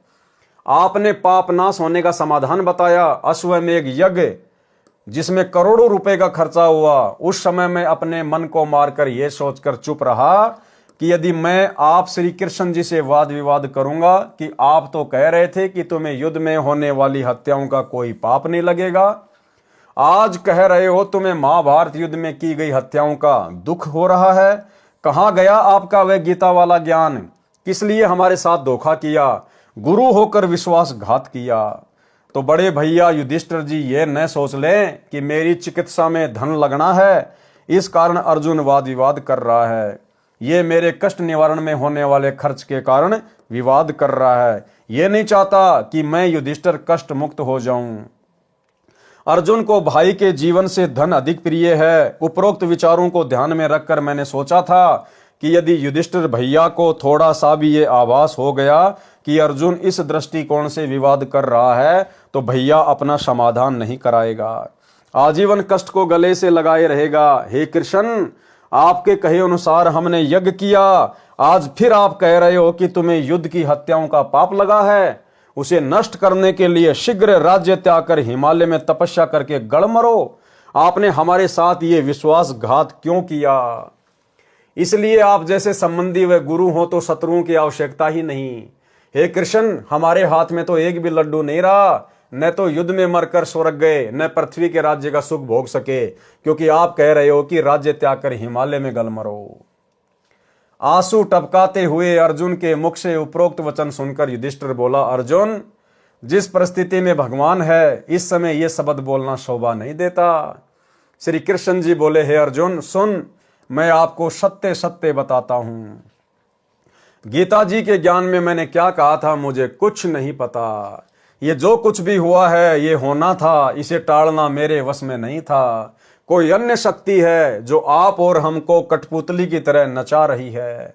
वह तेरे वश न मेरे वश, परंतु जो मैं आपको हिमालय में तपस्या करके शरीर अंत करने की राय दे रहा हूं, ये आपको लाभदायक है। आप मेरे इस वचन का पालन अवश्य करना। ये कहकर श्री कृष्ण जी शरीर त्याग गए। जहां पर उनका अंतिम संस्कार किया गया, उस स्थान पर यादगार रूप में श्री कृष्ण जी के नाम पर द्वारिका में द्वारिकाधीश मंदिर बना है। श्री कृष्ण ने पांडवों से कहा था कि मेरे शरीर का संस्कार करके राख तथा अधजली अस्थियों को एक काष्ठ के संदूक यानी बॉक्स में डालकर उसको पूरी तरह से बंद करके यमुना में प्रवाह कर देना। पांडवों ने वैसा ही किया। वह संदूक बहता हुआ समुद्र में उस स्थान पर चला गया जिस स्थान पर उड़ीसा प्रांत में जगन्नाथ का मंदिर बना है। एक समय उड़ीसा का राजा इंद्रदमन था, जो श्री कृष्ण जी का परम भगत था। शौपन में श्री कृष्ण जी ने बताया कि एक काष्ठ के संदूक में मेरे कृष्ण वाले शरीर की अस्थियां हैं। उस स्थान पर वह संदूक बहकर आ चुका है। उसी स्थान पर उनको जमीन में दबाकर एक मंदिर बनवा दे। राजा ने शौपन अपनी धार्मिक पत्नी तथा मंत्रियों के साथ साझा किया और उस स्थान पर गए तो वास्तव में एक लकड़ी का संदूक मिला। उसको जमीन में दबाकर जगन्नाथ नाम मंदिर बनवाया। संपूर्ण जानकारी पढ़ें इसी पुस्तक कबीर सागर का सरलार्थ में पृष्ठ 245 पर, जिस पर पहले वीडियो बनाया जा चुका है। धर्मदास जी को परमेश्वर कबीर जी ने बताया, हे धर्मदास, सर्व 56 करोड़ यादव का जो आपस में लड़कर मर गए थे, अंतिम संस्कार करके अर्जुन को द्वारिका में छोड़कर चारों भाई इंद्रप्रस्थ चले गए। अकेला अर्जुन द्वारिका की स्त्रियों तथा श्री कृष्ण जी की गोपियों को लेकर आ रहे थे। रास्ते में जंगली लोगों ने अर्जुन को पकड़कर पीटा। अर्जुन के पास अपना गांडीव धनुष भी था जिससे महाभारत का युद्ध जीता था, परंतु उस समय अर्जुन से वही धनुष नहीं चला। अपने आप को शक्तिहीन जानकर अर्जुन कायरों की तरह सब देखता रहा। वे जंगली व्यक्ति स्त्रियों के गहने लूट ले गए तथा कुछ स्त्रियों को भी अपने साथ ले गए। शेष स्त्रियों को साथ लेकर अर्जुन ने इंद्रप्रस्थ को प्रस्थान किया तथा मन में विचार किया कि श्री कृष्ण जी महाधोखेबाज विश्वासघाती था। जिस समय मेरे से युद्ध कराना था तो शक्ति प्रदान कर दी, उसी धनुष से मैंने लाखों व्यक्तियों को मौत के घाट उतार दिया। आज मेरा बल छीन लिया, मैं कायरों की तरह पिट रहा, मेरे से वही धनुष नहीं चला। कबीर परमेश्वर जी ने बताया, धर्मदास श्री कृष्ण जी छलिया नहीं था, वह सर्व कपट काल ब्रह्म ने किया है, जो ब्रह्मा विष्णु व शिव का पिता है, जिसके समक्ष श्री विष्णु श्री कृष्ण तथा शिव आदि की कुछ पेश नहीं चलती। उपरोक्त कथा सुनकर धर्मदास जी ने प्रसन्न किया। धर्मदास ने कहा, हे परमेश्वर, कबीर बंदी छोड़ जी, आपने तो मेरी आंखें खोल दी है प्रभु। हिमालय में तपस्या कर युधिष्ठिर का तो केवल एक पैर का पंजा ही बर्फ से नष्ट हुआ था तथा अन्य के शरीर गड़ गए थे। सुना है वे सर्व पाप मुक्त होकर स्वर्ग चले गए। उत्तर दिया परमेश्वर कबीर जी ने कहा, हे धर्मदास, हिमालय में जो तप पांडवों ने किया वह शास्त्र विधि त्याग कर मनमाना आचरण पूजा होने के कारण व्यर्थ प्रयत्न था। प्रमाण गीता अध्याय 16 श्लोक 23 तथा गीता अध्याय 17 श्लोक 5 व 6 में कहा है कि जो मनुष्य शास्त्र विधि से रहित केवल कल्पित घोर तप को तपते हैं, वे शरीरस्थ परमात्मा को कृश करने वाले हैं। उन अज्ञानियों को नष्ट हुए जान, क्योंकि जैसी तपस्या पांडवों ने की वह गीता जी व वेदों में वर्णित नहीं है, अपितु ऐसे शरीर को पीड़ा देकर साधना करना व्यर्थ बताया है।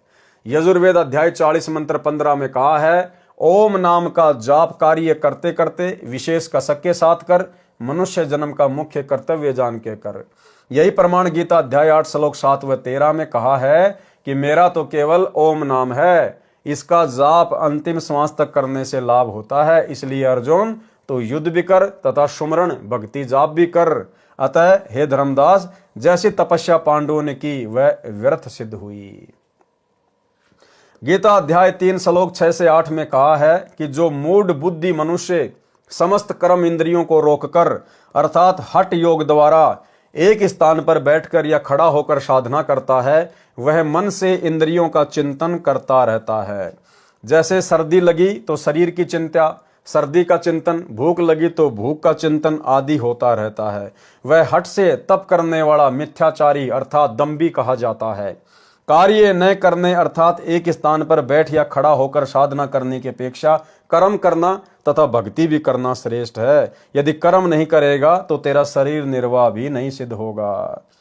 विशेष विचार, श्रीमद् भगवद गीता में ज्ञान दो प्रकार का है, एक तो वेदों वाला तथा दूसरा काल ब्रह्म द्वारा सुनाया लोक वेद वाला। ये ज्ञान गीता अध्याय 3 श्लोक 6 से 8 वाला ज्ञान, वेदों वाला ज्ञान ब्रह्म काल ने बताया है। श्री कृष्ण जी द्वारा भी काल ब्रह्म ने पांडवों को लोक वेद सुनाया, जिससे तप हो जाता है। तप से फिर कभी राजा बन जाता है, कुछ सिद्धियां प्राप्त हो जाती हैं, मोक्ष नहीं होता तथा नए पाप ही नष्ट होते हैं। हे धर्मदास, पांचों पांडवों ने विचार करके अभिमन्यु पुत्र परीक्षित को राज तिलक कर दिया। द्रौपदी, कुंती, अर्जुन, भीम व युधिष्ठिर की माता तथा पांचों पांडव श्री कृष्ण जी के आदेश अनुसार हिमालय पर्वत पर जाकर तप करने लगे। कुछ ही दिनों में आहार अभाव से उनके शरीर समाप्त हो गए। केवल युधिष्ठिर का शरीर शेष रहा, उसके पैर का एक पंजा बर्फ में गल पाया था। युधिष्ठिर ने देखा कि उसके परिजन मर चुके हैं, उनके शरीर की आत्माएं निकल चुकी हैं, सूक्ष्म शरीर युक्त आकाश को जाने लगी। तब युधिष्ठिर ने भी अपना शरीर त्याग दिया तथा सूक्ष्म शरीर युक्त युधिष्ठिर कर्मों के संस्कार वश अपने पिता धर्मराज के लोक में गया। धर्मराज ने अपने पुत्र को बहुत प्यार किया तथा उसको रहने का मकान बताया। कुछ समय पश्चात काल ब्रह्म ने युधिष्ठिर में प्रेरणा की, उसे अपने भाइयों व पत्नी द्रौपदी तथा माता कुंती की याद सताने लगी। युधिष्ठिर ने अपने पिता धर्मराज से कहा, हे धर्मराज, मुझे मेरे परिजनों से मिलाइए, मुझे उनकी बहुत याद सता रही है। धर्मराज ने कहा, युधिष्ठिर, वह तेरा परिवार नहीं था, तेरा परिवार तो ये है, तू मेरा पुत्र है। अर्जुन स्वर्ग के राजा इंद्र का पुत्र है, भीम पवन देव का पुत्र है, नकुल नासत्य का पुत्र है तथा सहदेव द्रस का पुत्र है। नासत्य तथा द्रस ये दोनों अश्वनी कुमार हैं, जो अश्व रूपधारी सूर्य देव तथा अश्वनी घोड़ी रूपधारी सूर्य की पत्नी संज्ञा के संभोग से उत्पन्न हुए थे। सूर्य को घोड़े रूप में न पहचान कर सूर्य पत्नी जो घोड़ी रूप धारण कर जंगल में तप कर रही थी, अपने धर्म की रक्षा के लिए घोड़ा रूपधारी सूर्य को पृष्ठभाग की ओर से नहीं जाने दिया। वह उस घोड़े से अभिमुख रही।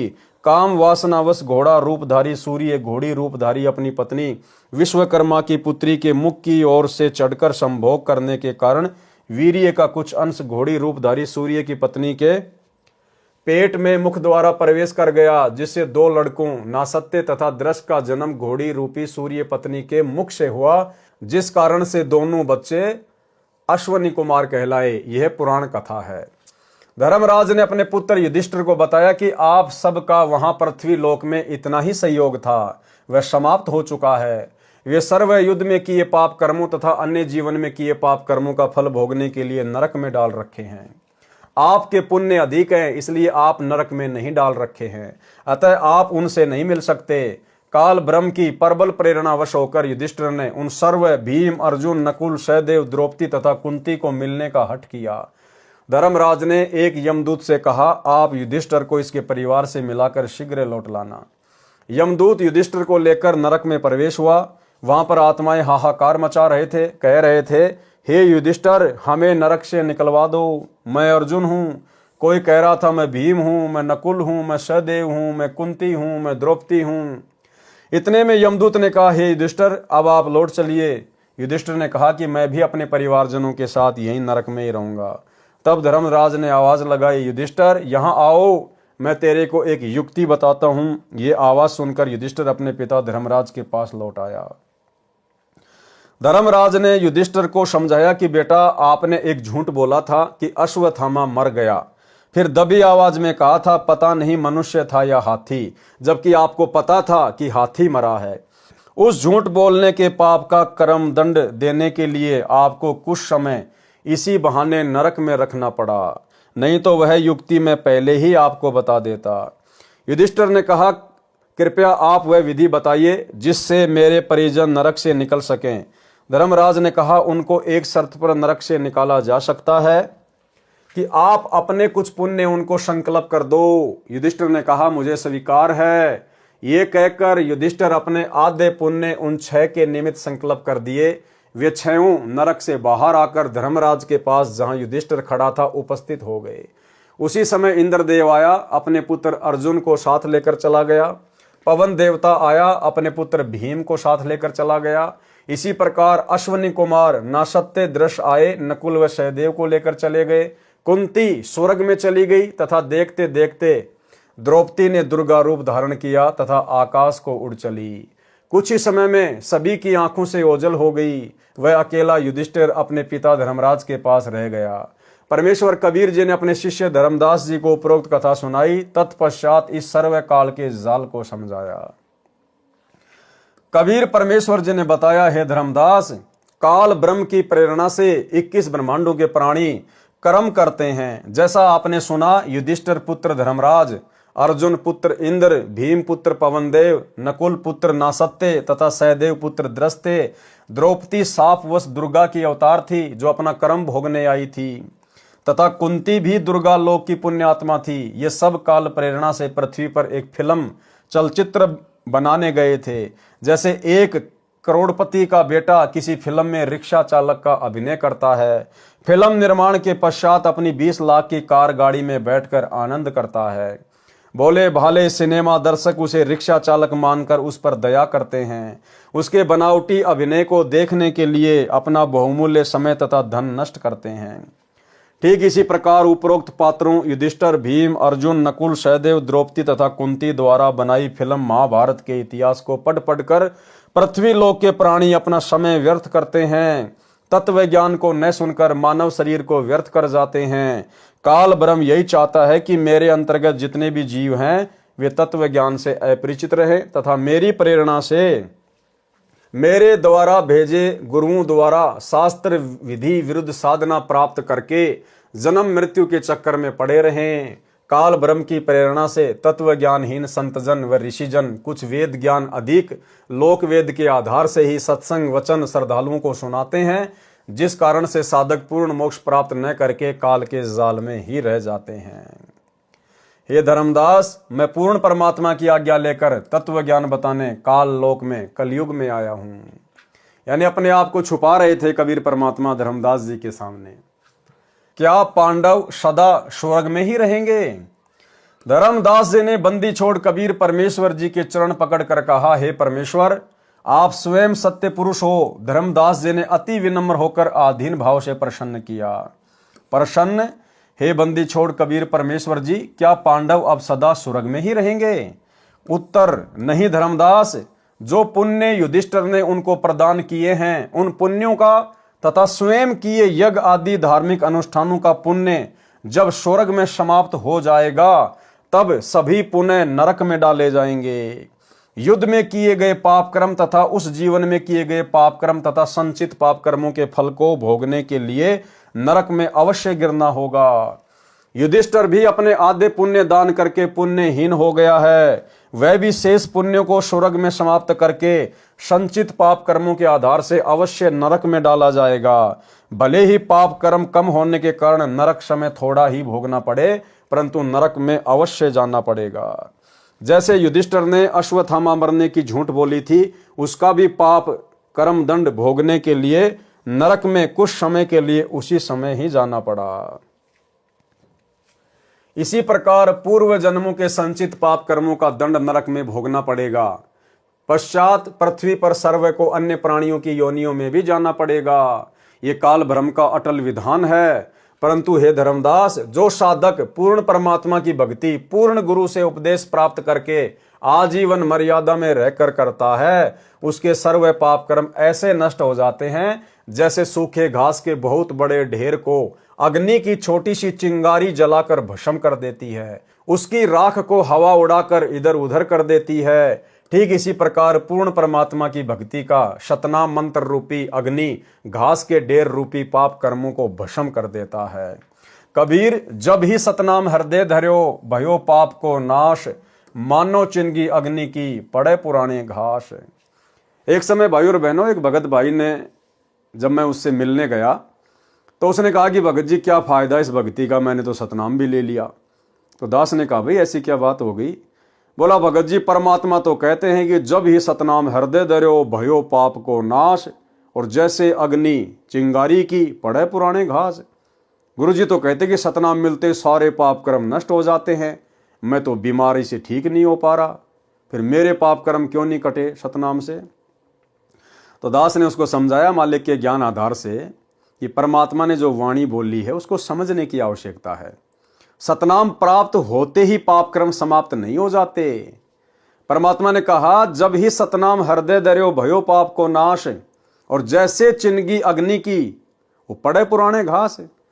जैसे किसी घास के सूखे ढेर से यदि कोई चिंगारी लगा दी जाए तो चिंगारी तो वही है, और चिंगारी लगते ही वो उसको जला के भस्म कर देगी। लेकिन अगर सूखी घास का ढेर 10-20 क्विंटल है तो भाई उसको जलने में कितना टाइम लगेगा? बोला, भगत जी उसको जलने में तो बहुत टाइम लगेगा। और सूखी घास का ढेर यदि 1 किलो है और उसको यदि वही चिंगारी लगा दी जाए तो उसको कितना टाइम लगेगा? बोला, भगत जी वो तो 2 मिनट में जला के नष्ट कर देगा 1 किलो घास को। तो दास ने कहा, भैया चिंगारी दोनों ही है।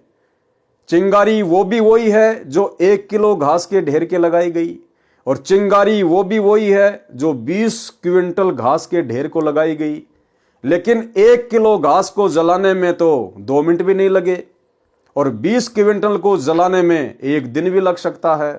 तो फिर वो समझ गया कि भगत जी इसका मतलब ये है कि जिसके जितने ज्यादा पाप कर्म होते हैं उस भगत को उतना ही समय लगता है पाप कर्मों से बाहर निकलने में। सतनाम तो अपना काम बराबर करेगा। जिस भगत के पाप कर्म थोड़े हैं उस भगत को सतनाम की कमाई से बहुत जल्दी राहत मिल जाती है, और जिसके पाप कर्म ज्यादा हैं तो भाई उसको साल भी लग जाए, 2 साल भी लग जाए, 6 महीने भी लग जाए, लेकिन सतनाम अपना काम बराबर करता है। फिर तो वो भगत इतना समझदार हो गया, फिर तो मेरे को ही समझाने लग गया, बोलो भगत जी बात तो सही है, जैसे हॉस्पिटल में एक आदमी तो ऐसा है जिसको जुकाम है, वो तो 2 घंटे में ठीक होके आ जाएगा, और एक आदमी ऐसा जिसको कैंसर है, उसको 2 साल भी लग जाएगी। तो दास ने कहा अब तेरी बात बिल्कुल समझ में आ गई। तो भाई और बहनों, आज के वीडियो में केवल इतना ही। कल रात्रि 8 बजे गुरुदेव भगवान के आशीर्वाद से फिर हम लाइव जुड़ेंगे, इसके आगे के पार्ट को देखेंगे, क्योंकि ये परमेश्वर के द्वारा रोचक कहानियां, रोचक कथाएं हैं जो इसमें लिखी गई हैं, और इन कथाओं को सुनने मात्र से भाई और बहनों हमारी आत्मा चार्ज होती है, हम ढेर सारे पुण्य के भागी बनते हैं।